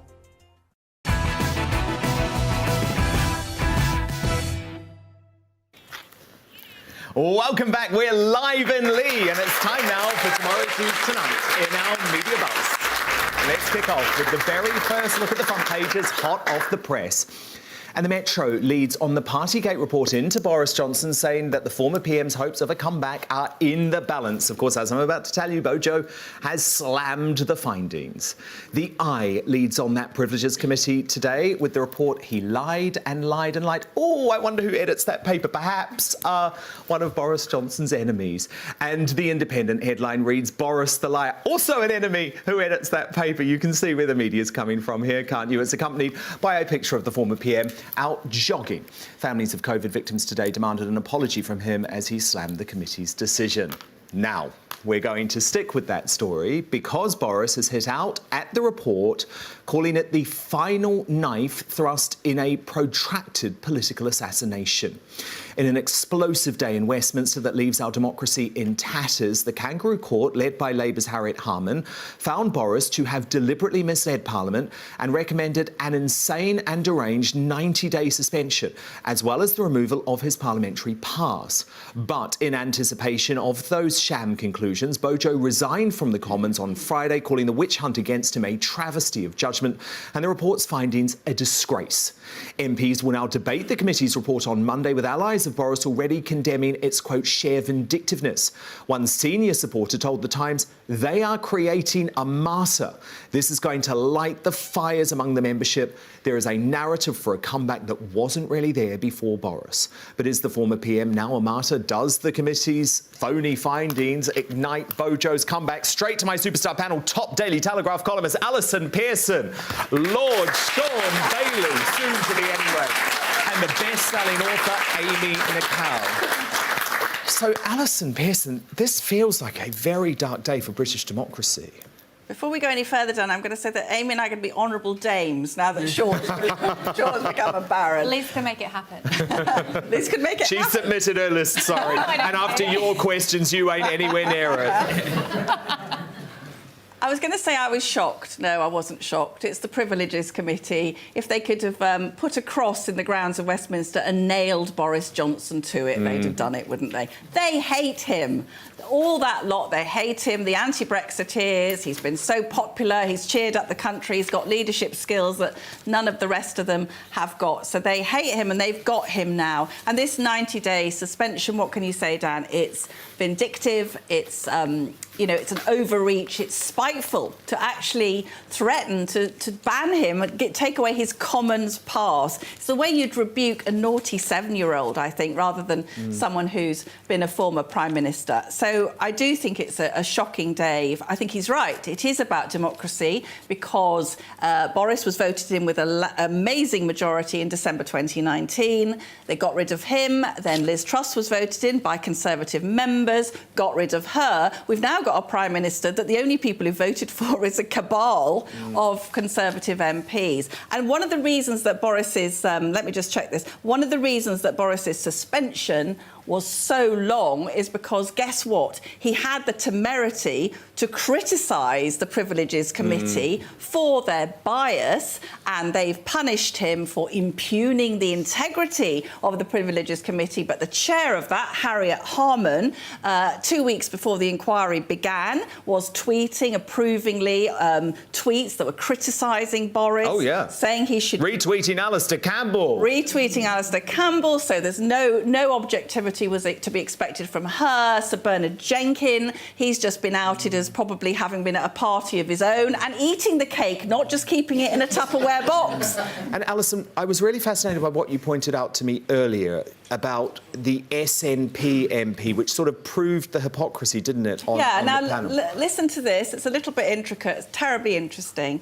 One of the members of that Privileges Committee is an SNP MP called Alan Dorrans. Now, Alan Dorrans wanted to save Margaret Ferrier. She was the Scottish MP who knew she had COVID and took a train down from Edinburgh to Westminster and moved around with COVID. So really, really bad. Far worse than having a piece of cake. She was actually endangering lives, broke COVID laws repeatedly. Now, Alan Dorrans wanted to spare Margaret Ferrier from a by-election, so he wanted to reduce her suspension to less than 10 days. This is someone who did something far worse than Boris Johnson, but he tried voting for Boris to be suspended as an MP immediately. Absolutely outrageous double He standards. wanted to expel him for life. He wanted didn't to expel him for life. Yeah. So that is supposed to be an impartial member of the so Privileges this is a highly political committee. And Sean Bailey, what I find so chilling is that I have spoken to MPs who genuinely believe that this is a kangaroo court,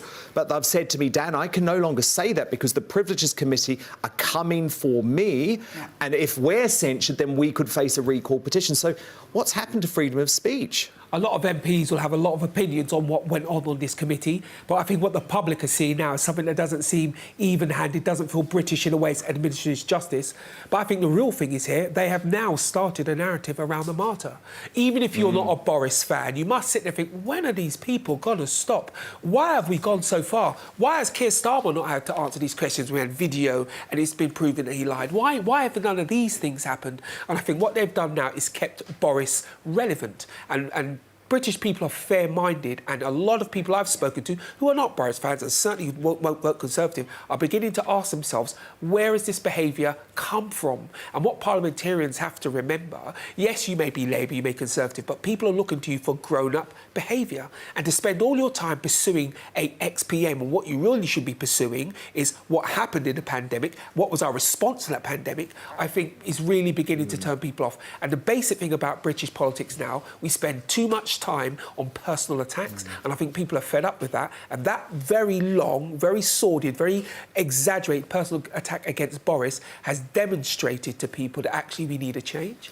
And the last thing to say as well, all of this, and people still haven't got over the Sue Gray episode. You've got to add this to the Sue Gray episode. Totally. Sue Gray, who I'm sure you remember, about to be the Chief of Staff for the Labour Party. So I think her report was a load of baloney. Even though Boris Amy Nicol, this is deranged, this witch hunt against Boris Johnson, isn't it? I think surely even you can admit I that. think Boris's reaction to this is very deranged. That I will certainly say. Now, it's not about me liking Boris or not liking Boris. You don't like him, though, do you?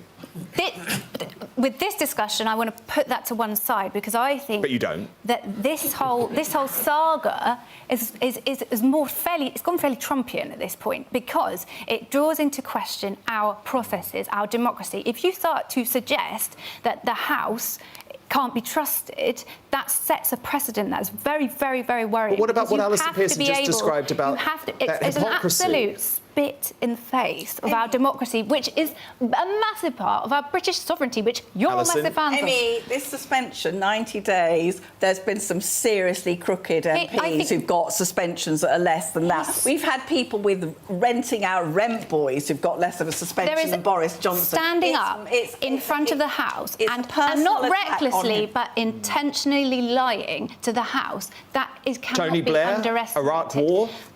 With Tony Blair, so what were the there's a consequences for difference that? between an intentional lie and something later being found to have been a mistake. The Chilcot inquiry. Well, the dossier. The dossier was sexed up. Wasn't it? The Chilcot inquiry. What's the word? Confirmed that wasn't a lie. It's different. This is different. Okay. It's a mistake, of course. A terrible mistake. After dedicating 18 months of deranged coverage to toppling a democratically elected Prime Minister, it's no surprise the lamestream media were in full celebration mode today as the Partygate witch hunters tried to finish off Boris Johnson. So Sly News, Woke ITV and the British Bashing Corporation couldn't hide their glee after the Privileges Committee recommended its draconian and vindictive punishment. So I just want to show you a selection, actually, of the most nauseating and self-congratulating moments. There were a lot of them to choose from. Is this the end, Mr. Johnson? Have you run out of road? It's a moment of history. It's a line in the sand. They're creating a marker here. Worth remembering today that Boris Johnson has only been brought to account by some exemplary journalism by Paul Brand and Pippa Career. I'm in touch with Boris. And how is he? I mean, is he's furious? Well, he's not best defeated, pleased, but he's definitely not defeated. No. Is this not the knockout blow? Of course it's not. Mark my words, this was a dark day for democracy and will change British politics for the worse forever. Amy Nicole, Sean Bailey, Alison Pearson, do stand by, because coming up in a special edition of Greatest Britain and Union Jackass, the wonderful live audience here in Leigh cast their vote. So for the first time, the power is in their hands, not mine. Will they have made the right call? You won't want to miss the results before the night is out. But next, in the media buzz, as the US government refuses to release Prince Harry's visa application, should the battle for transparency over the Duke's drug use now hit the courts? And is he being protected by his lefty mate, Joe Biden? My superstar panel will give you their unfiltered analysis in mere moments.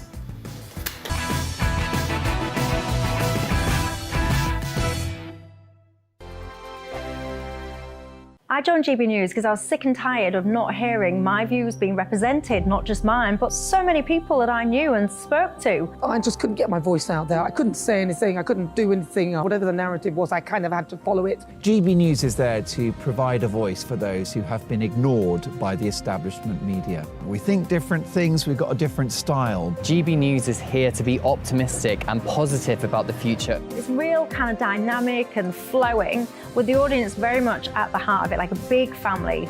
Here at GB News, we talk about the things that matter to you. Hearing the voices from right across our towns and cities, especially our towns. All sides of the argument represented with a heavy dose of opinion. We're on a mission here to make a difference. And the GB News family really is here for you, and whatever time of day you can watch or listen. Britain's watching. Britain's watching.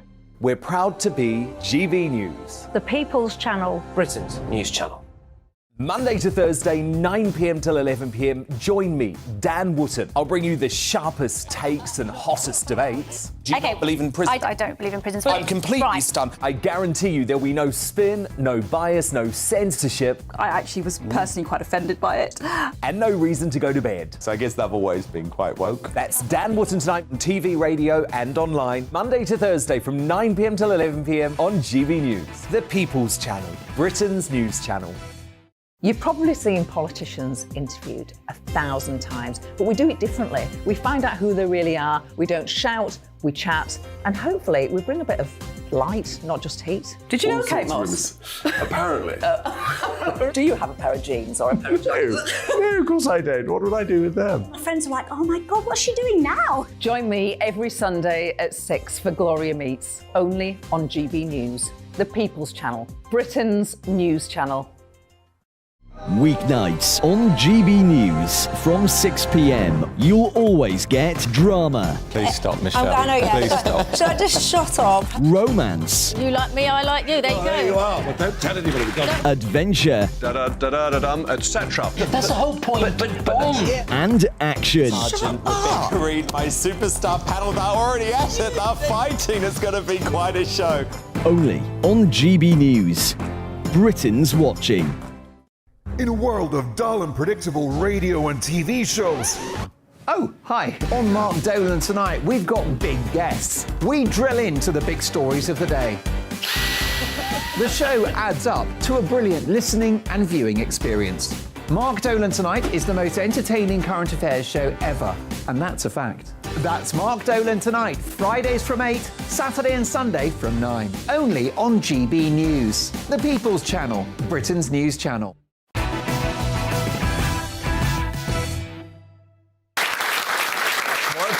Tonight now in our Media Buzz, live from Leigh.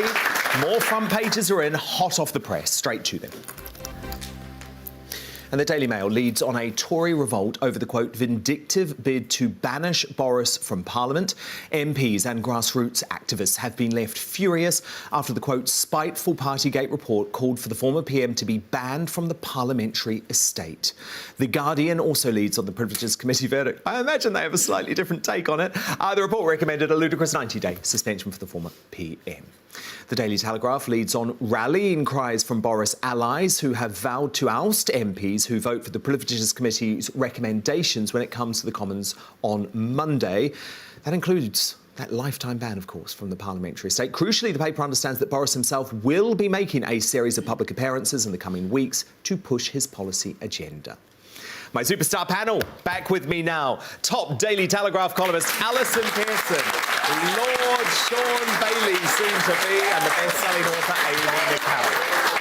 So now it's the moral conundrum that's divided the nation. A British woman has been jailed for 2 years for terminating her unborn child between 32 and 34 weeks gestation, around 8 months gone, after lying to medical authorities to obtain abortion pills.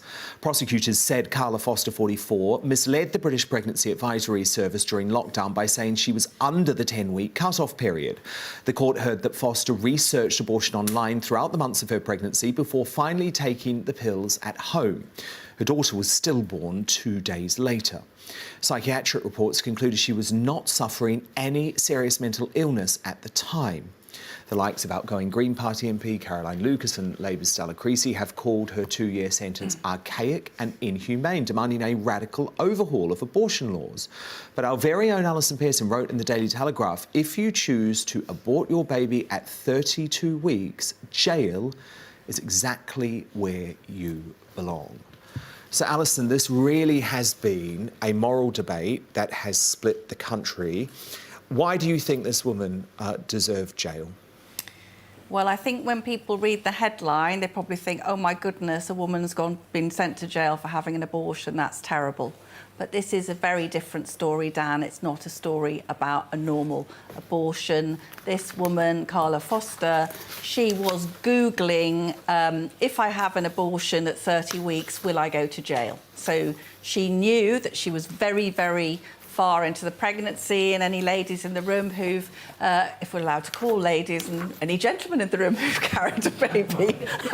But we don't go down that path. Don't go down that path on GB News. But I reacted very passionately to this story. I've got 2 lovely children of my own. You know, I'm going to say something really brutal. If I put a 34-week gestation baby next to you on your desk, Dan, it would be exactly like a baby. This is not a bunch of cells. This is not most European countries. The average time limit for abortion is 12 weeks. In France, it's 14 weeks.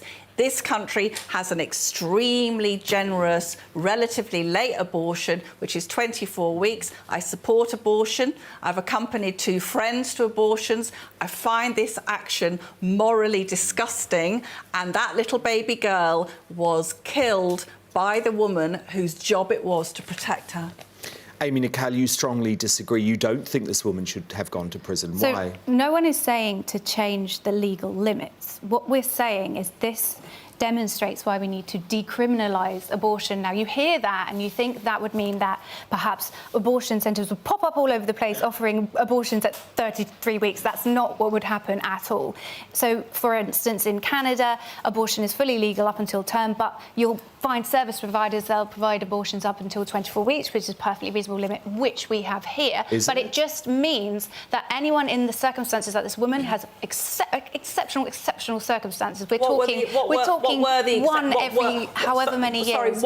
She wouldn't go to prison. That's all that would change. She wouldn't be criminalised. A woman in this headspace shouldn't be criminalised. And interestingly, you can compare it to a child that's born, so that would be infanticide up until the age of 1 year, where a mother kills her own baby. Most of the time, in that very, very, very rare circumstances where that crime occurs, it's a non-custodial sentence. This is not the same. If a man had kicked that woman in the belly when she had a 34-week gestation baby, he would have gone to jail. Yes, she put her baby to death. She took the cold-blooded decision to stop her daughter's heart with drugs when she was a month away from coming into the world. And Sean, she knew it was against the law. Let me just say, Amy, I'm not even sure what we're talking about. She committed a crime under our law. That's a fact, and she should go to jail for that. Let's be clear. Any woman who does that does need some support. She needs some mental health. She needs mental health support, but that does not mean she should not. But the psychiatric reports actually didn't say she was suffering from any serious mental health. This is the one time I will say they're wrong. She murdered a child. There is something wrong with her psychologically, and she needs support and help whilst she's in jail.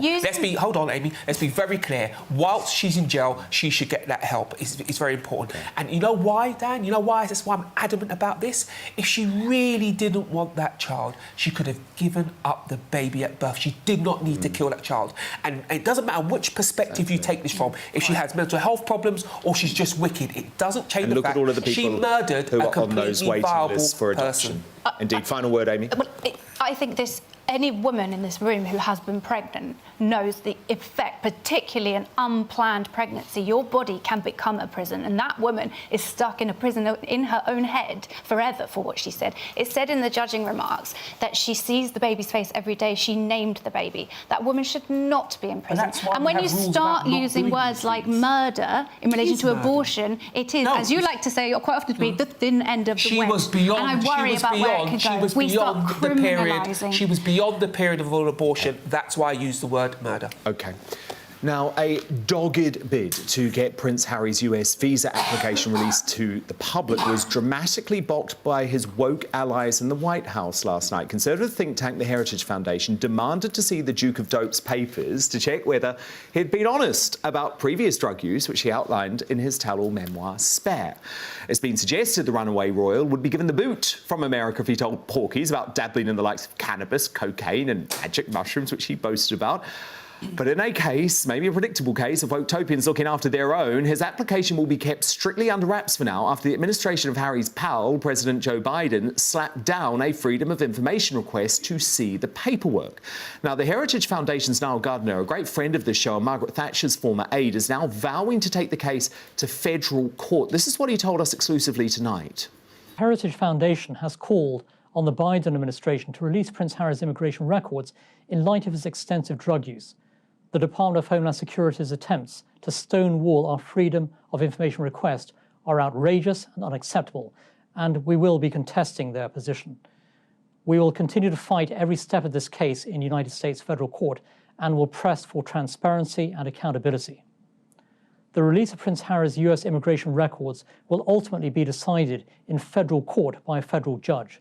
We are determined to win our court battle on an important issue that matters to the American people: the application and enforcement of America's immigration laws without fear or favour. If Prince Harry has nothing to hide, he should support the release of his immigration papers. Thank you.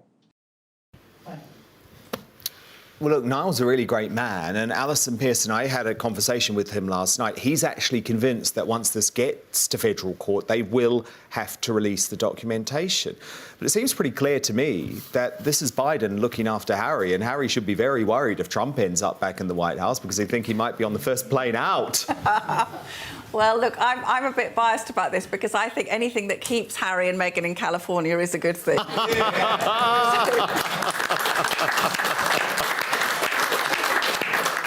In fact, I think we could probably crowdfund a sort of, an attempt to, they're so poor and struggling down with all their problems, so we could probably send them a bit of cash and say, you stay where you are, you're good loves, But Sean, this is so aggravating, though, because the US is so strict on mere mortals when it comes to drug use. If you have even got text messages on your phone, for example, and a customs officer looks through it, you can be booted for good. You get no second chance. He's admitted it. He's boasted about taking illegal drugs, and I don't believe he put it on his form. My response to this is leave them to it. Imagine it was the other way round, and somebody coming to this country and somebody from out was telling us we should do whatever about them. We tell them to jog on. So I think we should leave them to it. Someone that was going to bring loot But the most important thing is why this is important, because imagine you're applying to get into the States now, and you have those drug offences on your form. The first thing you do when you get your court case is say, well, his form said it, and he's in there, so I'll be getting a house in California next door to him.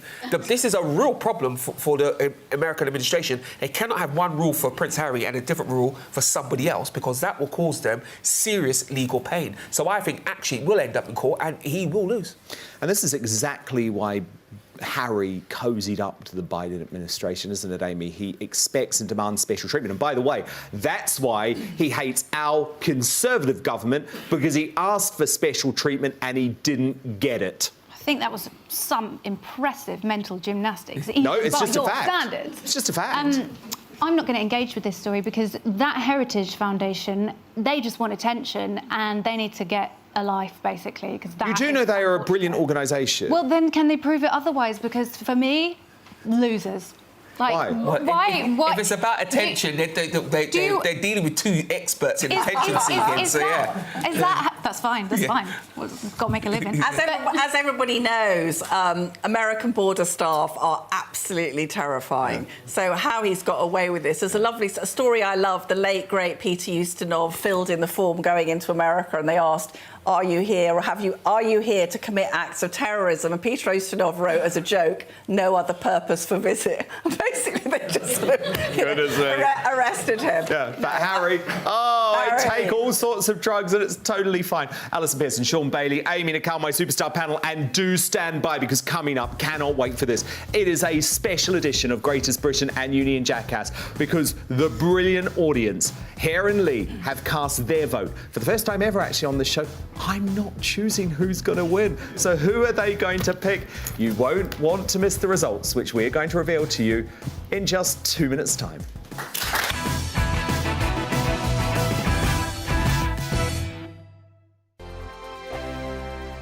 First and foremost, I am a GB News fan, and I was before I was working here. Just love the fact that we're asking the questions that a lot of establishment media won't ask. With a bit of a twist, we not only want to inform you, but we want to keep you entertained. It's worth the drive because you get in and the team's all ready and waiting, they're itching to go, and it's a proper little family. GB News is the people's channel. It's the audience that makes the programme sing. We're giving our viewers and our listeners a voice. I see the thousands of your letters, tweets, emails, you name it, coming in. Britain is broken. How on earth did we get into this mess? But more importantly, how do we get out of it? The establishment had their chance. Now we're here to represent you. It's time for something different. It's time for GB News. I'm very patriotic. I believe in Britain. Our best days lie ahead. Britain's watching. Britain's watching. Join us here on GB News. The People's Channel. Britain's news channel. Nightmare commute. Kick it up a gear with me, Patrick Christie's, at drive time, 3 till 6 p.m, Monday to Friday on GB News Radio. You can listen online and on DAB+, on the smart speaker app, and on the GB News app. And if you've got an Alexa, all you have to say is, Alexa, play GB News. We're also on TuneIn and the Radio Player apps. From the school run to rush hour, get revved up with me, Patrick Christie's, on GB News and GB News Radio. Westminster is going around in ever-decreasing circles, followed by the media. Britain is broken. How on earth did we get into this mess? But more importantly, how do we get out of it? Join me at 7 p.m, Mondays to Thursdays on Farage, here on GB News. We will have open, rational debate. We've got to work out how Britain moves forward from this. Join us here on GB News, the People's Channel. Britain is watching.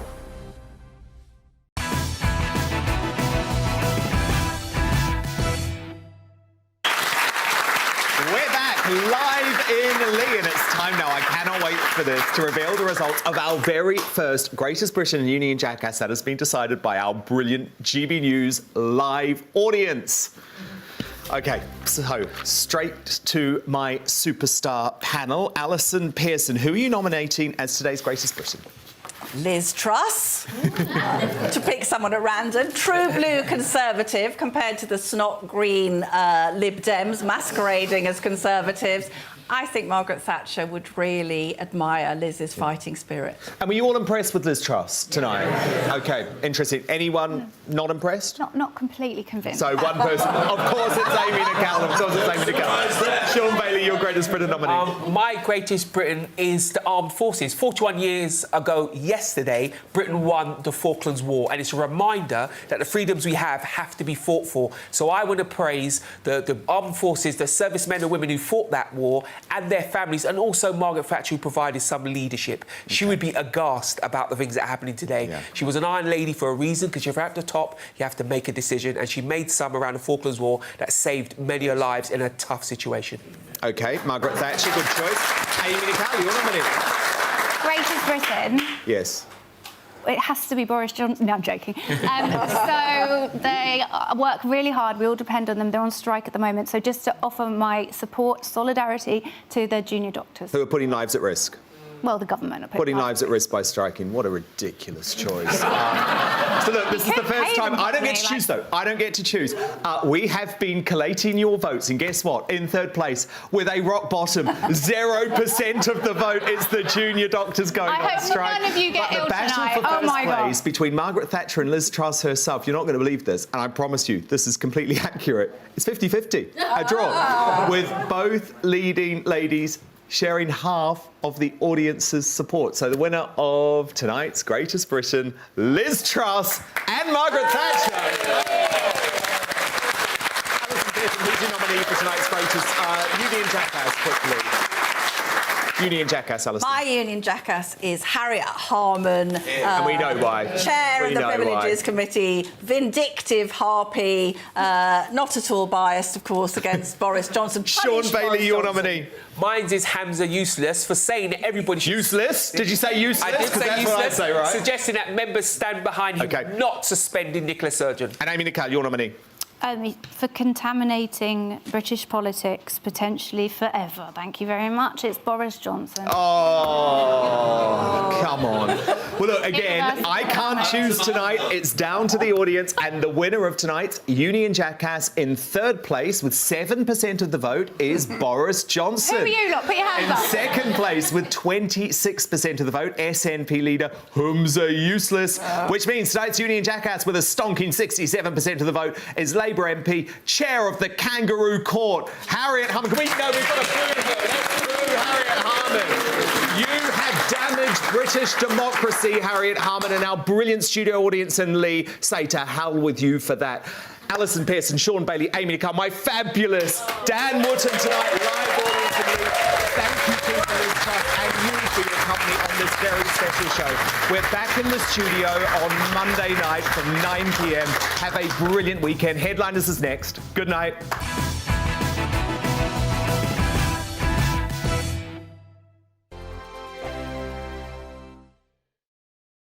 Like all families, we have arguments every now and then, but actually we agree on what the mission of GB News is, and that's the most fundamentally important thing. GB News provides the kind of platform that lets all voices be heard. We don't hold back. We're free to say what we really think. Just because some people who live in a tiny little Westminster bubble think that their particular story is important, that's not the most important story for me. And often they will be difficult stories, stories that you won't find on the establishment media. Because what people think in the north of England may be very different to what they're thinking in the home counties. We're going to carry on telling the world what life is really like for households up and down the UK. We love to be in your car, in your kitchen as you're having your breakfast. Whatever you're doing, you are part of the show. If it matters to you, it matters to us. Britain's watching. Britain's watching. Britain's watching. We're proud to be GB News, The People's Channel. Britain's news channel. Monday to Thursday, 9 p.m. till 11 p.m. Join me, Dan Wootton. I'll bring you the sharpest takes and hottest debates. Do you not believe in prison? I don't believe in prison. I'm completely stunned. I guarantee you there'll be no spin, no bias, no censorship. I actually was personally quite offended by it. And no reason to go to bed. So I guess they've always been quite woke. That's Dan Wootton tonight on TV, radio and online. Monday to Thursday from 9 p.m. till 11 p.m. on GB News. The People's Channel, Britain's news channel. In a world of dull and predictable radio and TV shows. Oh, hi. On Mark Dolan tonight, we've got big guests. We drill into the big stories of the day. The show adds up to a brilliant listening and viewing experience. Mark Dolan Tonight is the most entertaining current affairs show ever, and that's a fact. That's Mark Dolan Tonight, Fridays from 8, Saturday and Sunday from 9. Only on GB News, the People's Channel, Britain's news channel. So Jubes and Kerr, we tackle the issues of the day with real robust debate, both sides of the fence, battling it out with me in the middle with my forthright opinions and views. And often really interesting things happen because you start with a position and then by the end of the debate you find actually, well, I might not have thought about that one. What we need in this country is two new political parties. You should maybe think about doing a 2024 calendar. I'm Michelle Dewberry and I'm keeping you company right through until 7 o'clock this evening. GB News, the People's Channel, Britain's watching. Westminster is going around in ever-decreasing circles, followed by the media. Britain is broken. How on earth did we get into this mess? But more importantly, how do we get out of it. Join me at 7 p.m, Mondays to Thursdays on Farage, here on GB News. We will have open, rational debate. We've got to work out how Britain moves forward from this. Join us here on GB News, the People's Channel. Britain is watching. You've probably seen politicians interviewed 1,000 times, but we do it differently. We find out who they really are, we don't shout, we chat, and hopefully we bring a bit of light, not just heat. Did you know Kate Moss? Apparently. Do you have a pair of jeans or a pair of jeans? No, of course I don't. What would I do with them? My friends are like, oh my God, what's she doing now? Join me every Sunday at 6 for Gloria Meets, only on GB News, the People's Channel, Britain's news channel.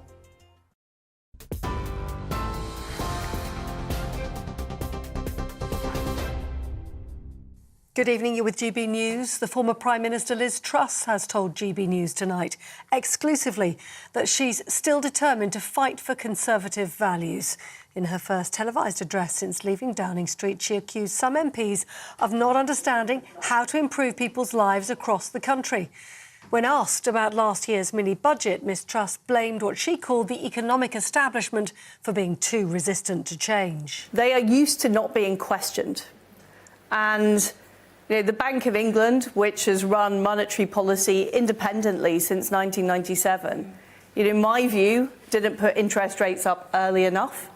If they'd put up interest rates early, they wouldn't have had to put them up so much because we'd have dealt with inflation by now. And they also printed too much money. And I think it's perfectly legitimate for people here in Lee or for me to ask questions about that. But we've got to a position now where these institutions don't like to be questioned. I think that's a problem.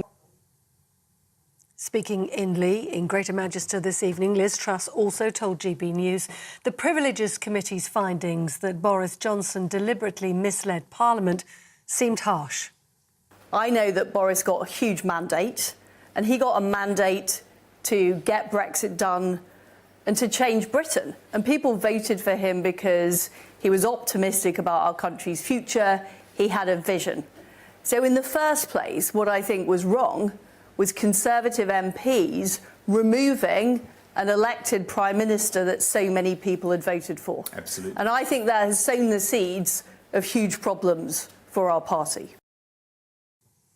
Well, turning our attentions to Nottingham now, and thousands of people gathered in the city centre tonight to pay their respects to the 3 victims of Tuesday's knife attacks. The city fell silent at 6 o'clock to pay tribute to 19-year-old students Grace O'Malley-Kumar and Barnaby Webber, as well as 65-year-old school caretaker Ian Coates.